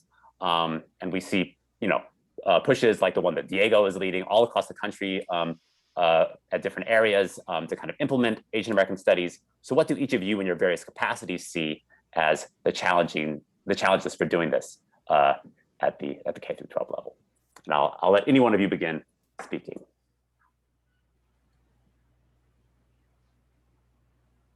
I'll go ahead and start. Thank you for inviting me, and this is it was great to hear all the amazing work that other people have been doing. One of the things that at William & Mary we're celebrating next year the 100th year of the first Asian student at William & Mary, and one of the things that we've used this as a platform to address a lot of issues around Asian Americans. And one of the things that I think that ties into what we're talking about here is that even places that have Asian American studies programs, we find that a lot of the people who come into that, this is the first time they're experiencing learning about Asian Americans, and it's at the university level. And so one of the things that we're interested at William & Mary was, how do you start educating people at earlier educational periods? And so we started working with this, we're starting to work with the School of Education and trying to design curriculum similar to what other people are doing. But I think that what we're also finding is this need to train teachers to care. And this is where the School of Education is useful. They're training teachers. A lot of teachers are interested in teaching stuff, but hesitate to teach about something that they're not knowledgeable about. So how do we incorporate teacher training that incorporates a more inclusive curriculum so that when they go into middle schools or elementary schools or high schools, that they have this desire to create this kind of inclusive curriculum and know where to access this curriculum and so forth. So I think that for us, that was one of the things that struck us as something that needed to be done. Thank you, Dinesh. I'm curious, Cynthia, since you're a classroom teacher right now, do you find, Dinesh was mentioning that lots of folks are entering the profession and want to teach about Asian American studies, but maybe don't have the kind of training. Do you find that to be the case in your experiences in San Francisco? Absolutely. I think that so much rings true. The youngsters that we heard from, Diego and Anna, I mean, it's shocking to hear that they themselves right now have not gone through or experienced any education themselves, and they're the younger generation. And I'm thinking about my peers who live through different other teachers, educators that I've worked with, who have lived through different decades of American history. And we've all mentioned the same exact thing, is that when we were growing up, we never had this learning, not in elementary school, not in middle school, not in high school. Some of us started getting Asian American studies at the university level, right? 1 or 2 courses. So we're talking about what Dinesh is saying is we have a lot of teachers who want to teach this, but they themselves, like Anna says, don't feel qualified, that they don't have knowledge and information. So for sure, that's something that teachers are experiencing. In terms of one of the challenges.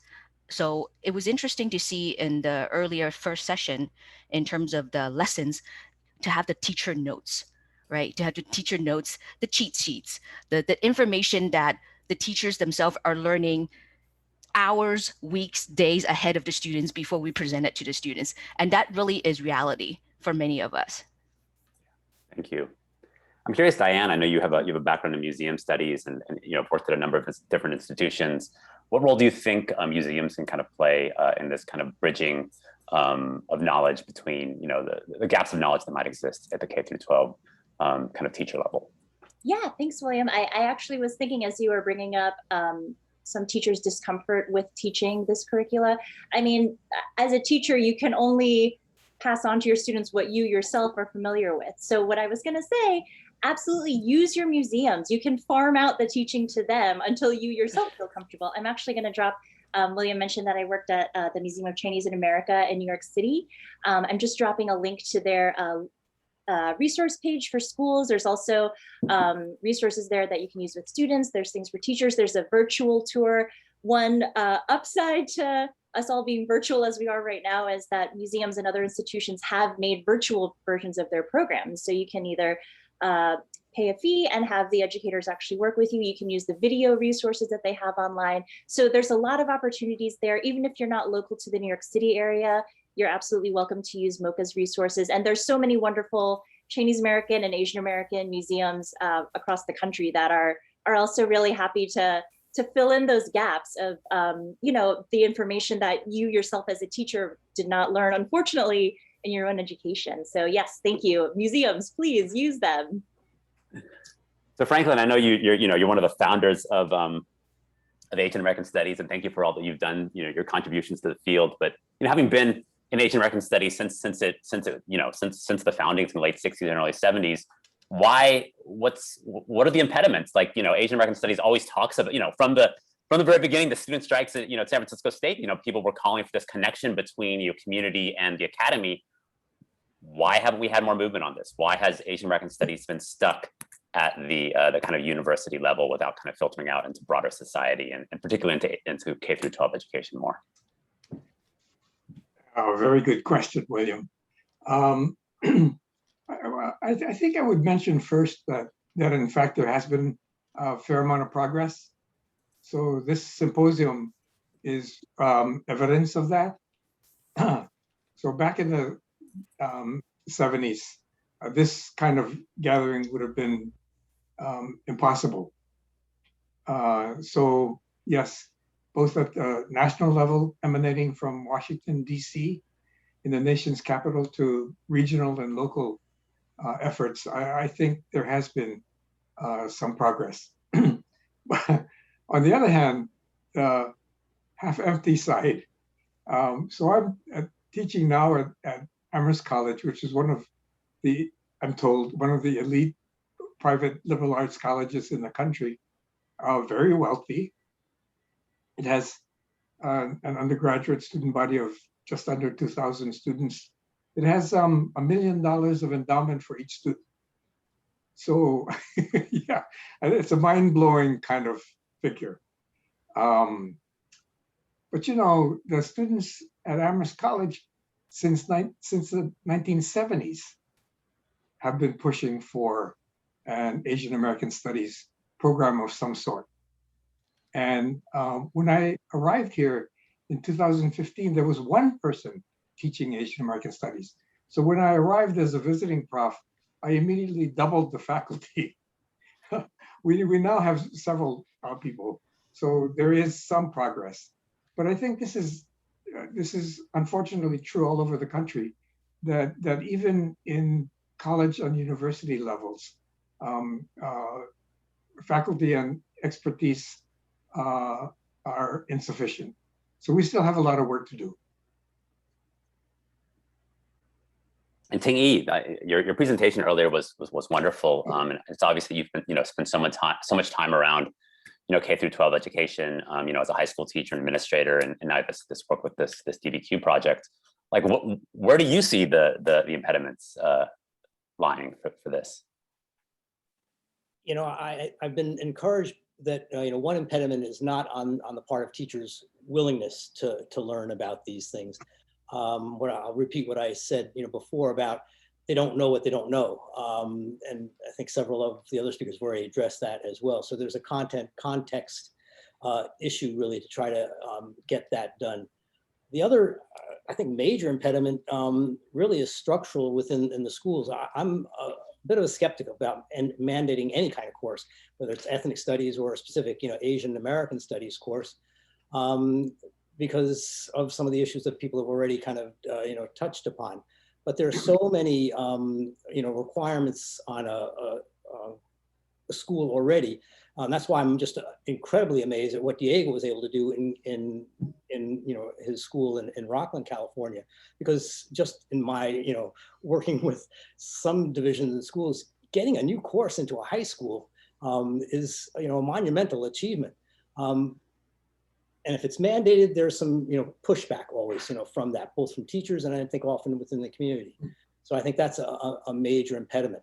That's why I'm a firm believer really of what we've been trying to do in 1882, especially I'm trying to make sure that the Asian American Education Project moves in the same way, is how do we train teachers? How do we get them to understand the context and the content that we think we should embed into the everyday curricula, beginning at the earliest grades all the way through high school. And it's not just in American history, it's in world history, human migration, for example, because what triggered the migration of Chinese to the United States, it wasn't just that we were building a railroad or there was gold here. There was internal events in China that were very important that help understand in a world history context, how populations move, demographics around the world. So that's just one example of the kinds of things that we need to do on a professional development level to really broaden the understanding of teachers as a whole. I mean, I also want to add in that I feel like you need a combination of advocacy and organization at a higher level, and then also, of course, the grassroots everyday work of teachers on a day-to-day basis. I mean, some of the things I'm thinking about right now, for example, is in San Francisco, for example, kind of what Ting-Yi was saying, in terms of what Illinois was doing, it has in terms of bill, that's like on a large scale organization level. In San Francisco, for example, our board recently passed and pushed for the fact that all high school students have to have at least 2 semesters of ethnic studies, right? And they're in the process of hiring new ethnic studies teachers and training them and having that collaboration that Franklin and Denise was saying in terms of having experts and professors and students at the post-secondary level to be also working with K-12 teachers in terms of developing curriculum. I mean, some of that has to happen at that level. In San Francisco, I've been encouraged this year, for example, in terms of middle school and high school, they are redoing and they've just updated recommended book lists. And the process in which they went through to get the recommended book list was a very careful consideration of who are the authors, what's the content of the authors, and they went through data. In 1990s, the last group that went through this curriculum process and book selection process, what were the books and what percentage of people were represented? Asians, Blacks, Latinx, LBGT, and then they went through a process of recommended book list, and then they went through that and having a very careful process of coming up with it. So I think those are all like systematic. If you have the support of the system to do it, that can happen. And then at a more local level, at a more grassroots level, kind of like what TAC has been doing in the past few years in terms of doing teacher training, is we have this concept of teachers teaching teachers. We're doing professional development. We're creating curriculum and lessons that we can share, created by teachers that we can share with other teachers. But some of the things that we run into is the systematic stuff that are challenging. So for example, for us to be doing professional development like that, if we are to use a school to rent the space for the school, we had to go through levels of bureaucracy in terms of getting licensing, paying for this space and time, so then we can conduct this professional development with other teachers, right? And the fact that this is still outside of the district, so how can we get it as part of the district work? So then teachers are not doing this on their own time, on Saturdays, on weekends as an additional.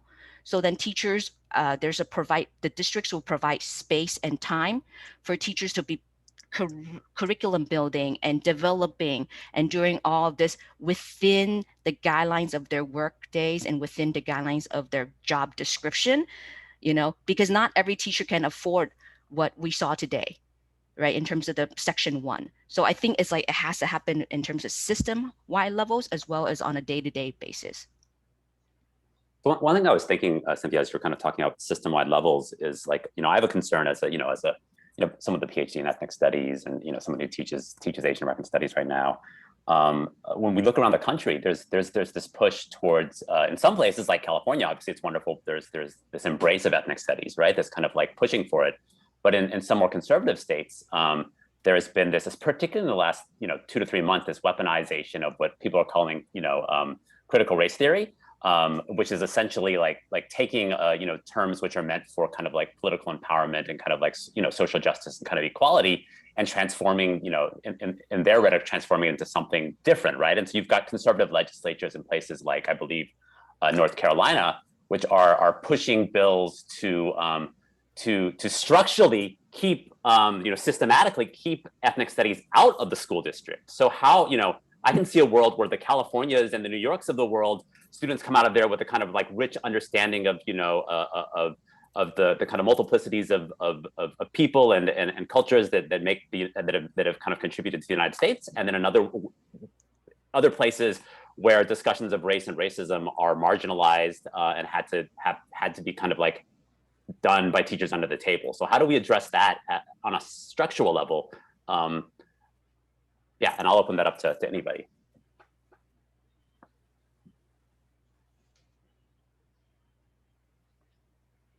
I think in some ways the pandemic has actually helped us in many ways, because now we're communicating via the internet, and we're learning. We're setting up sessions like this where we're connecting people from the East Coast, from the West Coast.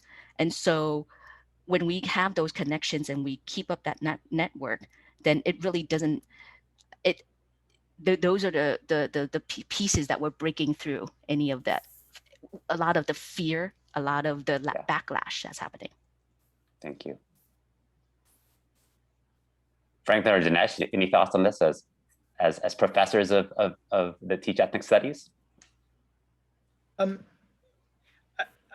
was just going to switch a little because I was looking at some of the questions that were posed to us, but I think that it is kind of interesting where there's this question about the ivory tower versus the grassroots type of stuff. And one of the things that for me is that a lot of our students are really passionate about learning more about Asian American studies. But as I was talking about us working with the School of Education, one of the things that was also what we're attempting to do is also, there are a lot of students who might be interested in going in education. And how do we get them to actually do some of this work for us? And so one of the things is that because it's the Asian Centennial, we've had some resources to hire students to do stuff. And instead of giving them regular assignments of write a research paper, I've been having them write a curriculum that could be taught K to 12. And I know a lot of Francis Tangla Aguas, who's my co-director on this, both of us have kids in the local schools, and having students go out into these local schools and do extra kind of curricular activities where they're getting this kind of training of how do you get people interested in this. So I think that there are ways to kind of take the where we're being successful in some ways in getting college students to care about some of these issues. How do we translate it back to the K to 12, which I think is the necessary component that I think people have alluded to. It's been difficult to get that teaching. I didn't get any of these classes until I was in college, and similarly, my students are still reporting that they're not, this is the first time they've learned about anything except maybe the Japanese internment and a few other events. And so I think there are ways for those of us who are teaching in universities to create that future generations that might more practically teach, get into how do we educate earlier. And so I didn't address your question directly, but that's just one of the things that I kept thinking about in some of the things that we've been talking about. Franklin, any thoughts on this or things that have been said already? I have a thought on that, ethnic studies dilemma, and also there was a question earlier too about, East Coast versus West Coast approaches to different things. I think the danger, as I've heard it actually, mentioned to me a couple of times, at least in, this is more the East Coast, Southern East Coast too. When you isolate ethnic studies in something, say like a high school curriculum, it faces the same danger as teaching about African-American history during only African-American month in February. So if it gets isolated that way, I think that's a disaster. We don't want to go that way. And so again, sort of my point earlier, the more we can incorporate things into, all the courses and even elective courses, where sociology, for example, usually has kind of a certain, set framework that's set out by the state when they revise, curricula for things like a sociology course. But there's such a rich area for looking into things like even something like, women's rights and the, a role of the Page Act in our Asian American history, on what that means on a sociological sense for families and bringing people together. There are many, many avenues we can go down, I think, to do, again, the process of educating our teachers and the population as a whole. Asian American studies too, I think Dinesh, has spoken about this before, but I think it still would tend here initially, if you isolate it that way, to attract people of Asian American background. That's just the reality of it. And yet we want to reach a much, much broader audience than that. If I wanted to encourage Diane to enlarge on her initial comment about, I spent my misguided career trying to institutionalize people taking a look at, really taking a look at the world through the lens of Asian American Pacific Islander experiences. And it's the whole world. I mean, whether it's climate change or medical history or mental health or generational heritage maintenance or food, everything that we're studying can be studied through the lens of your heritage.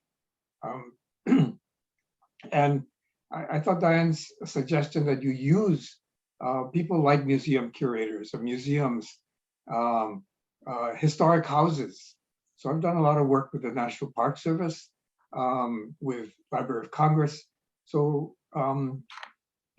we're training a lot of very smart young people getting out of college to go to into different careers, including I was encouraged to learn about Eaton enterprises of people doing hotels, restaurants, barbershops. I mean, there are ways of providing this kind of information that people need. And I'm struck by how how needy actually my Asian American students at an elite college are, and how little they know about the difference between their immigrant parents and their own experiences as 1.5 or first generation Americans trying to negotiate this system. And so the whole mental health field, counseling, enormous areas where so much support is needed. And I'm on the one hand, I'm very concerned about this. On the other, heartened by the fact that so much of this can be embraced by so many different fields. I don't know, maybe Diane can help us. Sure, thank you, Franklin. Yes, I know what it's like to be a teacher, so I know how helpful it is to have people who can almost do the work for you, or at least support you as you're doing the work. I was also thinking about something that Ting-Yi brought up, which is we don't want to isolate this kind of teaching, right? I love Asian American Pacific Heritage Month. We just wrapped it up, but that shouldn't be the only time when you're seeing and talking about Asian American people in your classroom. So something I'm thinking about, as we're also thinking about the larger structural and curricula level changes that need to be made, I always like to attend these panels and think, okay, what can I do like tomorrow though? I would love to work on curricula. It's going to take a while, months or years. What can I do right now? So Cynthia brought up books, which I would love to drop another link in the chat. This is a link to Grace Lin's author website. She has a wonderful resources page. Grace Lin is a Chinese American author who's done so many books for everywhere from board books for babies to middle grade chapter books. And she's put together all these lists with great diverse books, not just Asian American authors and characters, but all different kinds of characters written by contemporary authors, and also a lot of ideas for different projects that you can do with your students that involve these kinds of different identities. Something I like about her books in particular, I think it's wonderful, again, to have those isolated moments where we can talk about Lunar New Year or Holi or the Harvest Festival in the fall, but really these should be things that are present in your classroom all the time. So I would say to any K-12 teachers listening, look at your classroom. Do you have things like inspirational quotes on your walls? Do you have some from Asian American people too? Can we throw up some Yuri Kochiyama, Grace Lee Boggs, and then your classroom library? You can, again, Grace Lin has this wonderful list of books, but make sure that you have those books available all the time, not just in May, or if you don't have a budget, which I know is an issue for many people, can you get them from your school library or ask them to order them for your school library so you can bring them into your classrooms? And then you can have those discussions. I mean, William, you brought up this new legislation that has to do with not teaching critical race theory, which I don't even understand, because does that mean we're just never talking about race ever? So you talk about these books the way you do with any other book that you'd read. How does this person feel? What would you do in this situation? You know, all of those questions that we all know as educators are so important. They're great to do with characters of all types, whether they're Asian American, they're Black, they're LGBTQ, you know, whatever it is. I think it's bringing that like day-to-day kind of presence of Asian Americans contemporarily and also in history. Yeah, that's what I would encourage everyone to think about as for something you can do like right now. So I wonder, Diane, like I love these suggestions, the suggestions for the now, but like connecting it to this kind of larger structural question, like how do we, you know, your suggestion of kind of like linking like museum spaces and education, how do we make that kind of structural change at a broader level? Like how do, you know, having been a former high school teacher, like, whenever, things like this would fall on me, right? Like I have to go and think, oh, like which, I have to go figure out what museums to contact. And then I have to go out and reach out to them. And, like it's all of these other things that I'd have to do on top of my, grading papers and planning for lessons and things like that. So how do we make this more of a structural thing so that the kind of like synergy and kind of the synergy between these institutions happens at a structural level, and that individual teachers aren't kind of put in the place of kind of going out and finding museums to partner with, or finding, Grace Lin's website on their own, or so on and so forth.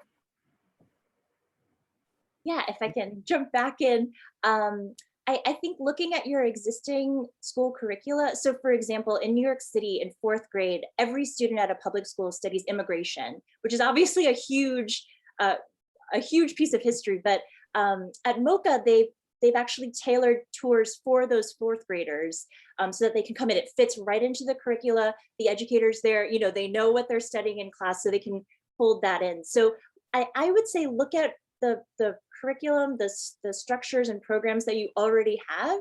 Are you doing something about women's history? Can you bring in Black, Asian American, Native American women into that? So it doesn't have to be like burn it all down and start from scratch. You can really kind of look at what you already have with a new lens, and then together as a group of teachers, or in your school system, you can say, okay, we're near San Francisco. Could we schedule field trips in at this time of year?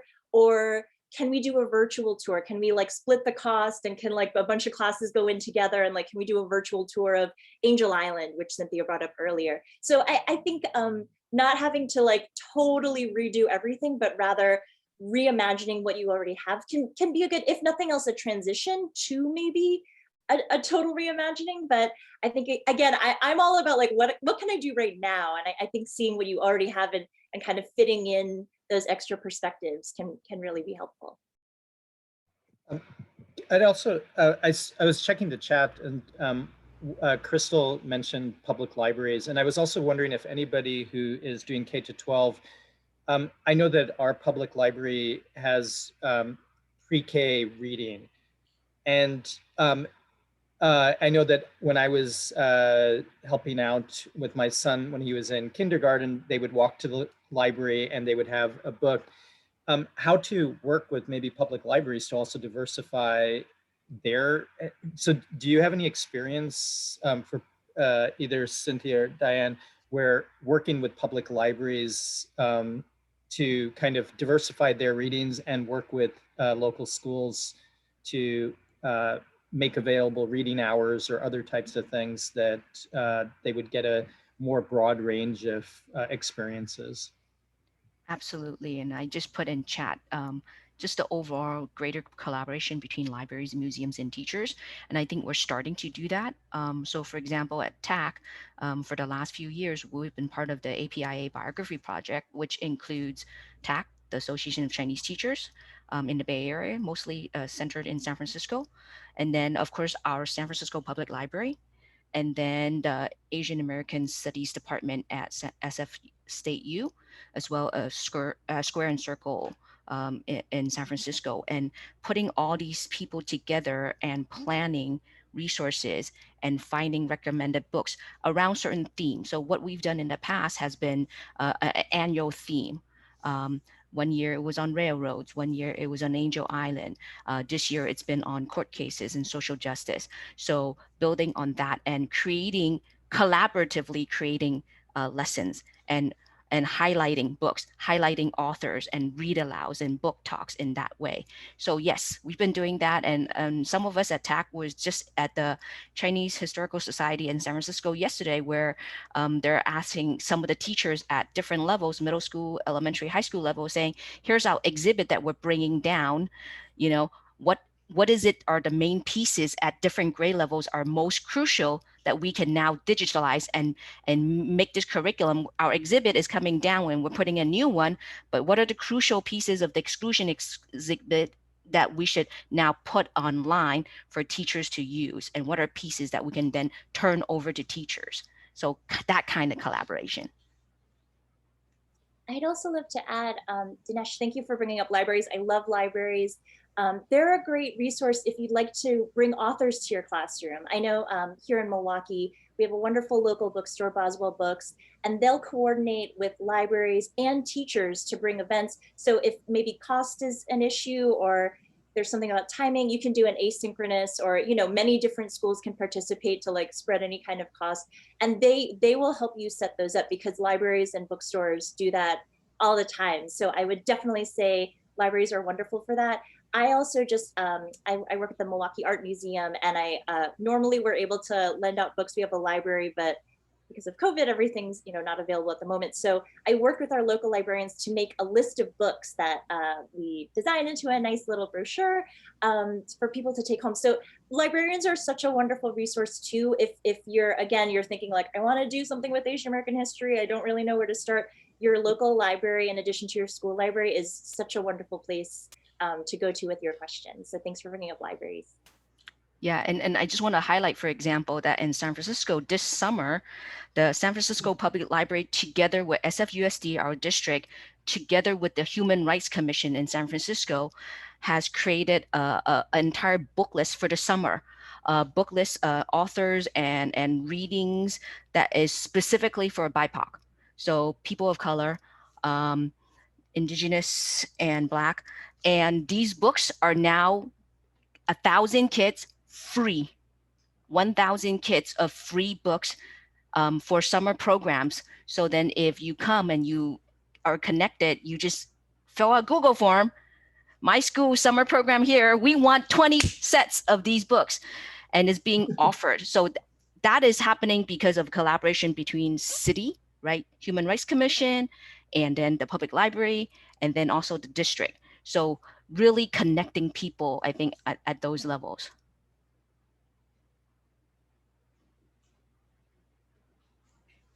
So we had a question earlier on in the chat. I'll just read it for all the panelists if people want to jump in here. The anti-Asian violence regrettably has brought the prospects of large amounts of funding for educational projects. If you had $1 million, what is the single project you would spend it on? Let anyone who wants to take that one.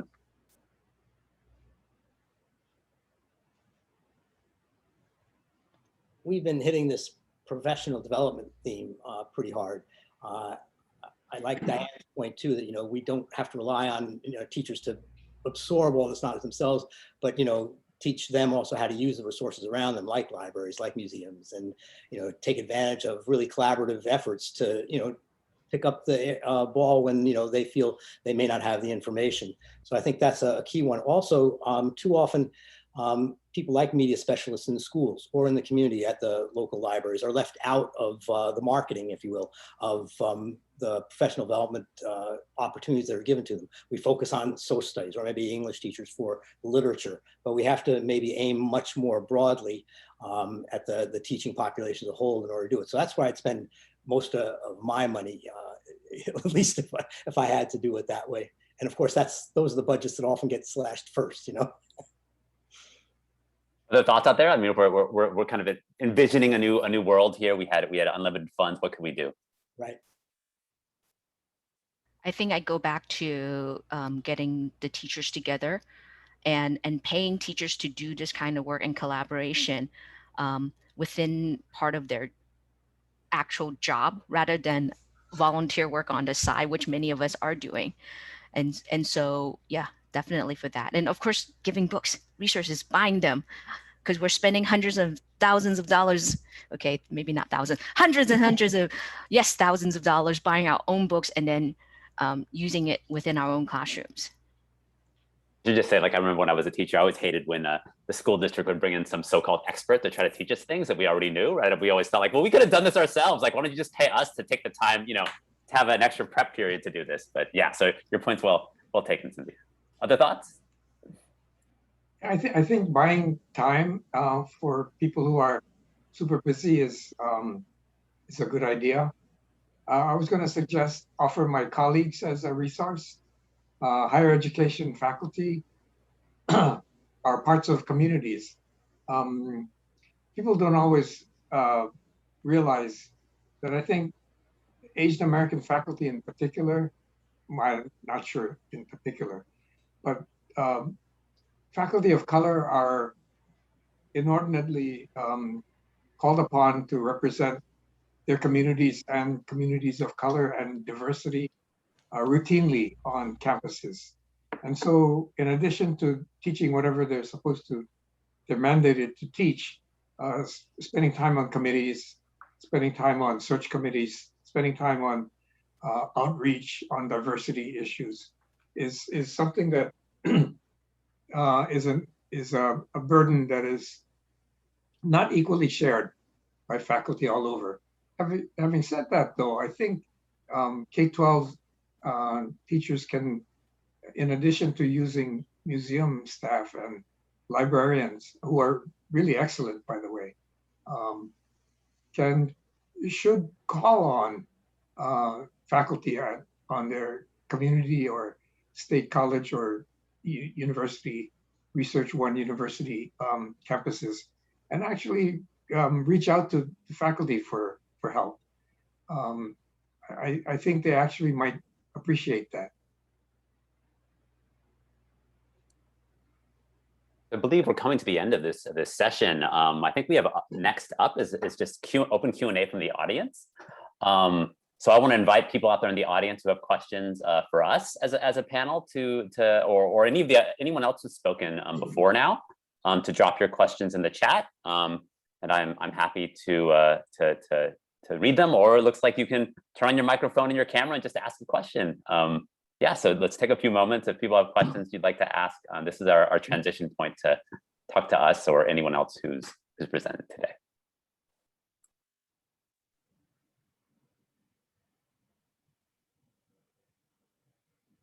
William, while we're waiting, I wonder if I might just say a couple of words about things that we were doing in the beginning of this field in the 60s and 70s. Please do. So railroads and incarceration, World War II internment, were two of the mainstays, things about which there was some literature extant that we could count on to use as resources to teach, to the point that within a decade or so, my colleagues were complaining that Asian American Studies was all about railroads and internment. But it's been interesting to see. I mean, you've been working with Gordon Chang at Stanford.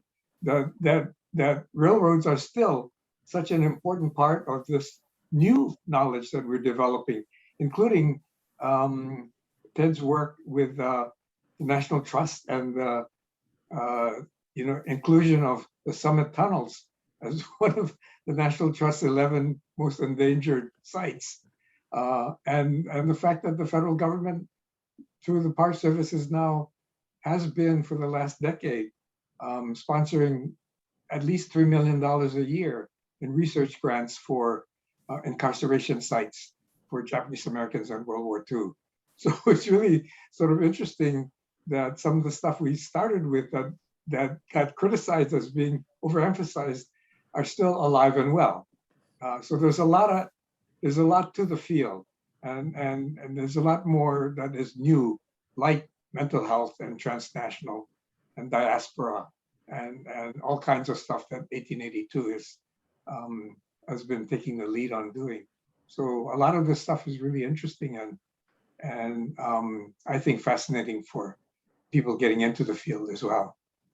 So no, I'm curious, Franklin, because I think it's a good question, right? Like I feel like when I teach undergraduates, you do encounter students who don't have any any knowledge of Asian American history, Asian American studies at all, right? Like they haven't heard, maybe they have a vague idea of something about Japanese American incarceration or railroad workers, but they don't know anything, right? But then you do meet these students that have encountered that as their only kind of like exposure to the field, whereas the field is so kind of like vibrant and diverse right now in terms of like the multiplicity of stories, and none of like a lot of that the stories that are outside of like the Japanese American and Chinese American experience aren't filtering down at all, like zero at all, into the kind of K through 12 level. So how do we as the field kind of grows and kind of like expands, how do we ensure that the exciting work that's happening in the academy is making it in some form to K through 12 educators?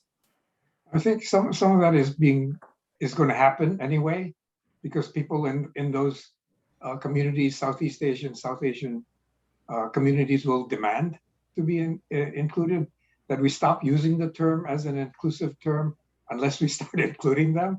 So that pressure, I think, will continue and increase.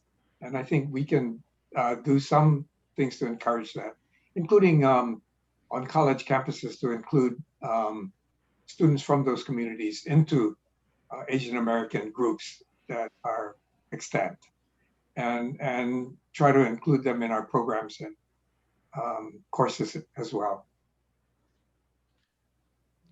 I think so much can be done with youth interns, and that could be at the university level, high school level, and perhaps even younger. I feel like so many youngsters right now, if you give them a little bit, they will fly with it because of the internet, actually, right? And what's out there compared to, say, what was out there 50 years ago. And so it's really kind of like instigating a little bit of it, and then having people to mentor them, and then so then they can develop on their own, kind of like what Anna was saying for herself, her own discovery, herself, her path. And I think a lot of young people can be doing that. And in their process of discovering, they can be doing so much more to spread and add to what we currently have, and also to impact their peers. I agree. I mean, I think that's an incredibly important statement, Cynthia, that a little bit of encouragement to folks who have felt marginalized or excluded from, even from groups that have been marginalized, like Asian Americans or Pacific Islanders. So if you include someone and like Diego, who's not himself Asian by heritage, but that kind of encouragement can do extraordinary things. I'll echo those feelings because I think Diego and Anna are good examples, but there are other issues, multiracial, marriages or connections are another whole area, particularly for younger generations, that I think we have a lot to learn from them. I think that's just a simple way to put it. But I think in terms of like, at all levels, helping students build and understand their own family history, their own identities, right? I mean, you guys are ethnic studies teachers, and you know that identity is one of the first units of ethnic studies, and building from that. And then at the younger levels, so many people have grown up with stigmatism, marginalization, shame, right? In terms of their own family dynamics. And that's universal. It's not just exclusive or to Asian Americans. So if we allow everybody at every level to explore their own family history, to explore all of that, I think there's the intersectionality that Ting-Yi brought up that really would really change things. I'm also thinking about, oh, sorry, William. I'm thinking about what you were saying, Cynthia, like it just takes like a little spark to like really get someone's interest going. And I'm just thinking again of like what's already present. So the Korean wave, I personally have so many, I'm Korean American, but I have a lot of non-Korean friends who are so into K-pop, Korean dramas. So many kids, especially middle school age, are really into anime, manga. Obviously these are media in Asia, but that kind of opens the door a little bit to say, well, where did this come from? What was the influence from the United States on this media, and how is it coming here? And that can kind of be like almost your entry point. It sounds a little silly, but if it's something the kids are already interested in, like why not use that to kind of further their growth and learning to, hey, did you know that Asian Americans also are doing things related? And that can kind of be the start of a great conversation. And again, the kids' interest is already there in many cases, so you can just run with that. So we're starting to have a few questions come in through the chat, so I'll start asking them. We have a question for all the panelists. With the great loss of AAPI academics and activists like Judy Young, Corky Lee, Larry Shinagawa, et cetera, in the past year, how do you see us all in the community carrying on their work?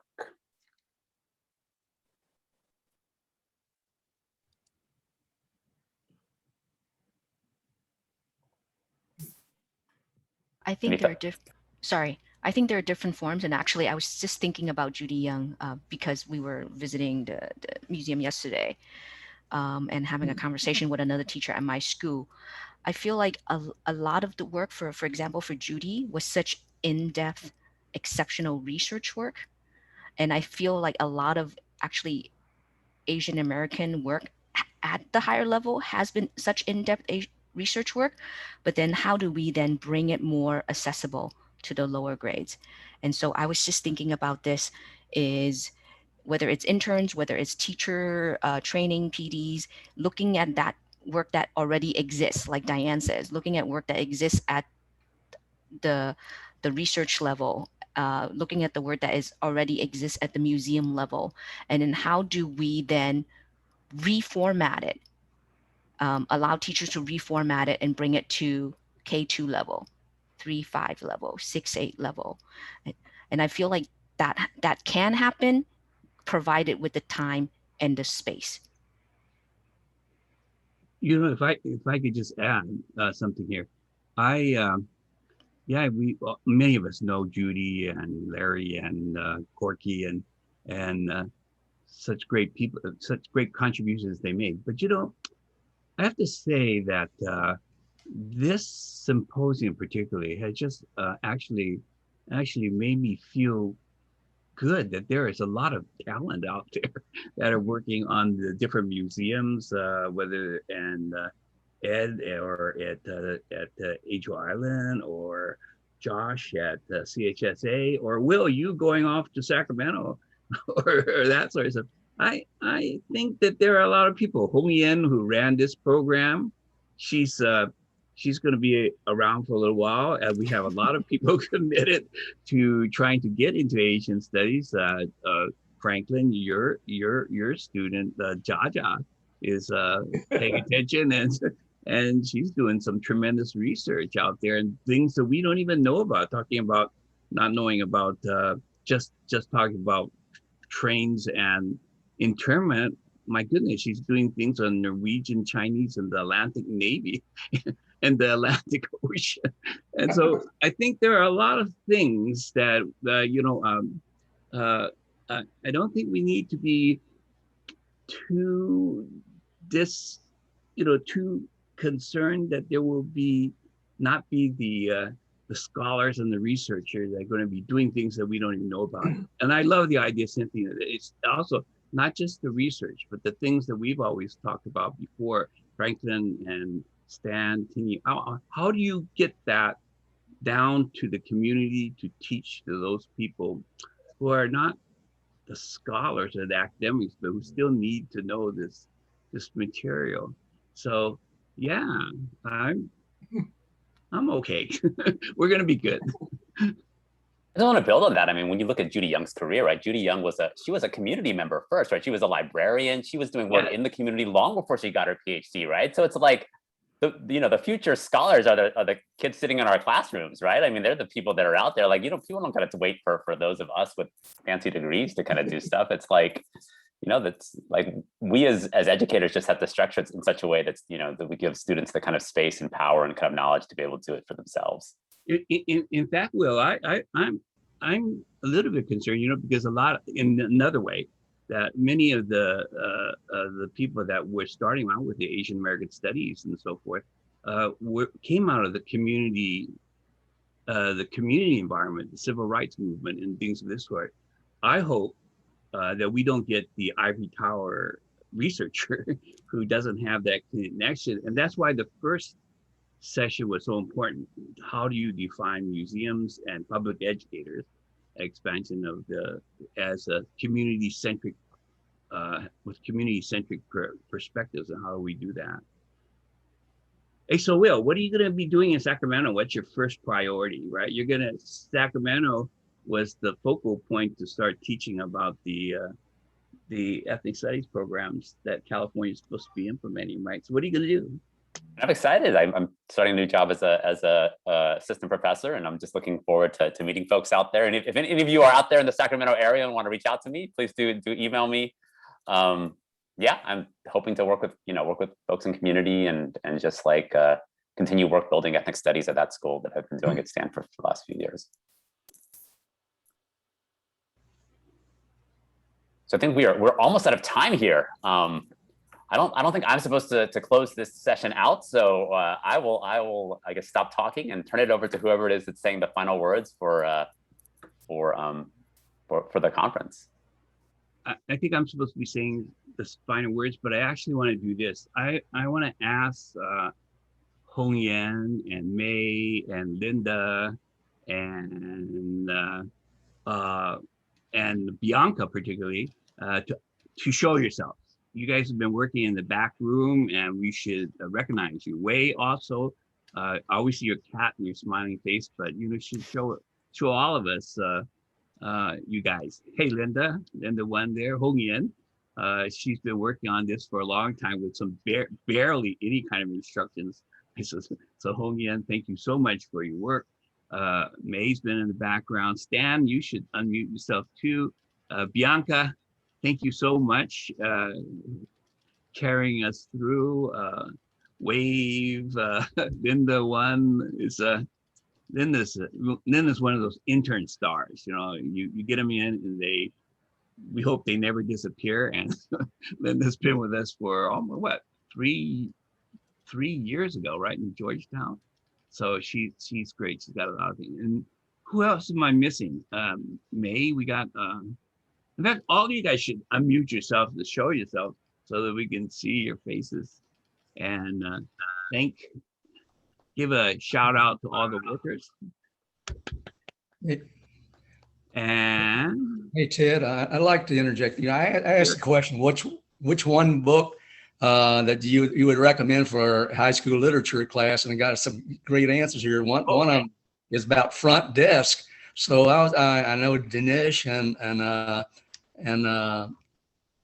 I think who else recommended that. So Dinesh, why do you recommend a front desk?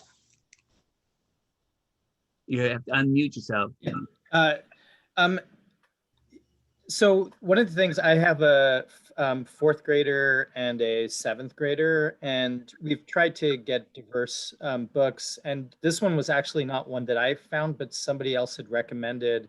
And a lot of people have been talking about intersectionality, and that this kind of like the idea of looking at the immigrant experience, but also the undocumented experience. And so that tends to be focused on Mexican immigrants and so forth. So this kind of gave a picture that you could talk about weave a lot of different things, and it was very accessible, very well written. So I just found it really interesting.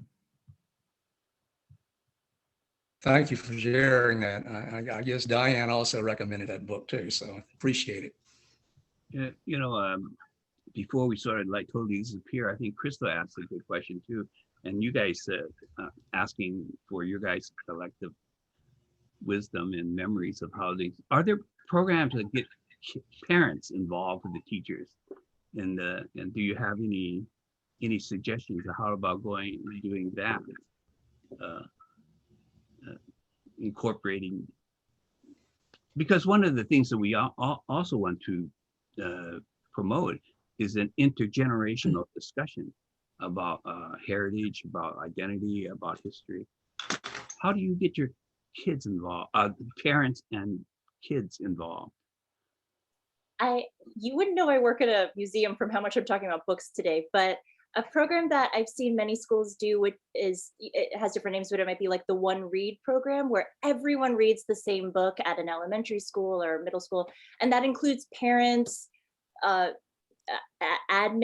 the bus drivers. It's everybody reads it, and there's programming all together. So the kids might put on a play. They might act out a scene from the book that happens in the evening. So everyone comes in, everyone has read the book, so they can really appreciate it. And then it also encourages, at the dinner table, you can talk about like, oh, did you get to the next chapter yet? Can you believe what happened? And involving parents and other family members and community members that way, I think it's a really nice way to not only get them to do the same kind of learning their kids are doing, but to also connect, as you said, Ted, in that intergenerational way, to get everyone on the same page. I mean, I love the book Front Desk. I have it right here. This would be a wonderful one for like middle school maybe, and everyone can read it. There's a lot of heavy concepts in it, but written in a really accessible way for that age, but there's plenty for the adults to really chew on too. So yeah, that kind of program I think is wonderful. If you can also, again, bring the author in so everyone can really appreciate like, oh, we read this book together, and you can really ask a lot of questions together as a family or a community. I think that kind of program is wonderful. I'd like to just add on to Diane's comments, because William and Mary started this thing where all incoming freshmen read a book together, and we're in Virginia, so Hidden Figures was the choice, but it's actually spread. And this year it was the public libraries had a community book that they made accessible to everybody, and it was the same book as William and Mary. And so this kind of linked the university to the community by having this shared book that everybody was reading. So that's something that I think the idea of sharing with different, everybody has kind of the same shared thing is great. Yeah. Before I go any further, I want to make sure that Rachel Lee and Kenny Bach, our newest interns and associates, you guys got to unmute too and just say hello or something of this sort. There's Kenny, I understand that you're going to totally fix our website, so we're looking forward to that. What do you have to say, Rachel? You're got the screen words as the intern, the incoming the class, right? I would say it's been really great to hear from everybody. Also, the words of encouragement have been super awesome to hear as well. Definitely the points that you've made about like giving interns like us just a little bit of push and we can kind of take off. I found really helpful and supportive. So thank you all so much. I've definitely learned a lot today. Kenny. Yeah, just want to echo just learning a lot. Just being kind of new to like this whole AAPI advocacy and yeah, just excited for whatever we're doing this summer. Yeah. So yeah, thanks for all the work y'all have been doing your entire lives, and just yeah. Just know you're going to be back here 3 years later, like Linda. Maybe we'll see. You know, so if I had $1 million to spend right now, I would develop this thing that we have always been advocating for in the 1882 Foundation, in which people start always joking to me. Every symposium I say, well, we have to build toward that digital platform that's going to be free and available to all people, all public educators in the United States. And on that platform, we're going to put all these lesson plans, good ones, bad ones, and the ability to comment on them, and all the books and the reviews, which Denise and Diane talking about. And so people then have been able to draw from it, and you could take the lesson plans that are suitable for you, and then maybe communicate with somebody else and how that lesson plan didn't work, could be modified. So that's a goal that I would try to do. And I also want to thank Franklin for mentioning that the Summer Tunnel 3 days ago was nominated selected by the National Endowment, the National Trust for Historic Preservation as one of the 11 most endangered historical sites in the United States. And that's a big push for us because we've been working on heritage tours and the Summit Tunnel as for several years now. And I think that these things, even if they are oftentimes the only thing sort of mentioned, railroads and internment, I would love, by the way, Franklin, to have the $1 million that the internment people have every year to do things related to public education about what's going on in internment, what it means, even in 1940, but even to today. And that's our goal for it, is to try to get that kind of funding, regular funding, into these type of programs. And that should be as automatic as the funding for preservation of Black historic colleges and that sort of stuff like that. So that's what we're going for. And also, it is important to have these monuments, because it's the monuments that if nobody else, if they don't go to a classroom, they don't go to a library, the ordinary person, they are going to maybe Sugarboat to go skiing, or they're going to pass through a place between Sacramento and on their way to Las Vegas or to Lake Tahoe. And if I can guarantee you all, if you just walk in or next to the tunnel where some 20,000 Chinese worked on the railroad to build this, an absolutely critical link in the Transcontinental Railroad, which means the construction of the United States that made it a national power. You know, the tunnel and the railroad is one of 3 things that President Lincoln said was legislated and said was necessary for the building of the national power and the United States. And that's exactly what the Summit Tunnel can tell the people of this history. And its ability to be built was because of the use of Chinese and what we could do with a diverse labor force and a combination of all kinds of other things. So if you have a chance, go up Highway 80 on your way to Lake Tahoe and take a little turnoff, and you're right there where the tunnel and other things are there too. So the tunnel and the China Camp have been nominated, and that's something to have been selected as a most important historical site. that needs some protection. The other thing is I want to thank everyone, and this panel particularly Will, Denise, and who else I'm seeing here is Diane and Cynthia. So thank you so much for this program again, and Linda, thank you for carrying this part of it out. I want to say again, thank you so much for Hong Yin. I'm so sorry, Hong Yin, because I sort of just said I didn't give you as much attention to carrying out this project as I probably should have and have done with other project managers. But you have demonstrated that you have the ability to do all this, and so thank you so much. And we'll be wrapping up some of the notes and so forth. So thanks for Hong Yin. She was able to carry this off. And so thank you all. I think that one of the things I would like to pose for you is, I think there are a lot more issues regarding education, especially these last few weeks, and how we approach it. I think there's a lot of education departments in different states and counties that are reviewing their courses and how much the curriculum actually does teach those topics we're interested in, Asian American topics or minority or ethnic topics. I think there's a lot more criticism too. I think that I have never thought that, say, regulations in the Federal Register, how to determine whether, or how to determine whether funding should be given to a school project or a grant project that includes things like be sure to teach about diversity, the value of individuals and so forth, gets 400 different criticisms and all saying, well, it's the start of the bringing in of CRT. It's all this sort of stuff, this politicization of what we do normally. And I hear what Deanne says, what am I gonna do? I want to teach our kids to be sympathetic, empathetic, and that sort of stuff.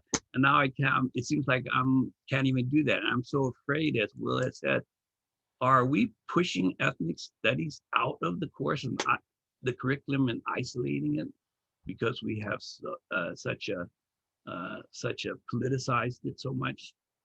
Anyway, I hope that there might be a room for a larger conference, an actual in-person conference that deals totally with APA educational topics. And I hope that we could do something like that, or invite people to do that, come together in Washington, maybe in September, October timeframe, to sort of like talk about these issues. And I would invite y'all and other people who are interested in it, come together and we can form a steering committee and maybe shape that conference. I would like to include in that conference topics such as the 1619 project, so that we're not just talking about educators and teachers teaching, but also newspapers and reporters and journalists. I would like to include things like not just history, but civics. And that comes to the idea of, say, Harvard promotions of teaching, educating for American democracy, and that approach, rather than purely an ethnic studies approach. So if you're interested in that, send me a note and we'll see if we can get anything going. So that's to be followed up. And the 1882 Symposium is probably at some kind of inflection point, and I'm hopeful that we all will be meeting next year. We're supposed to be meeting every year. We usually meet in May, but I think a better time is this time, June. And so we look forward to all you guys coming back, making suggestions and participating in the next symposium. So again, thank you all so much for being here. It's been 3 days, which I've learned so much. And I'm actually, to go back to an earlier statement, I'm quite heartened about the amount of talent and the amount of imagination that is out there. I think it's amazing. And y'all should take a lot of pride in what you're doing. So with that, if you guys want to hang around, that's what we usually do in Talk Story, but we've done 3 days and you guys probably want to rush off. and my wife had knocked on my door and says, we're going to go eat ice cream. And I kind of wanted to go join her. So thank you all. Thank you, everyone. Thanks, everyone. Thanks, everybody. It's great. Appreciate it. Thank you.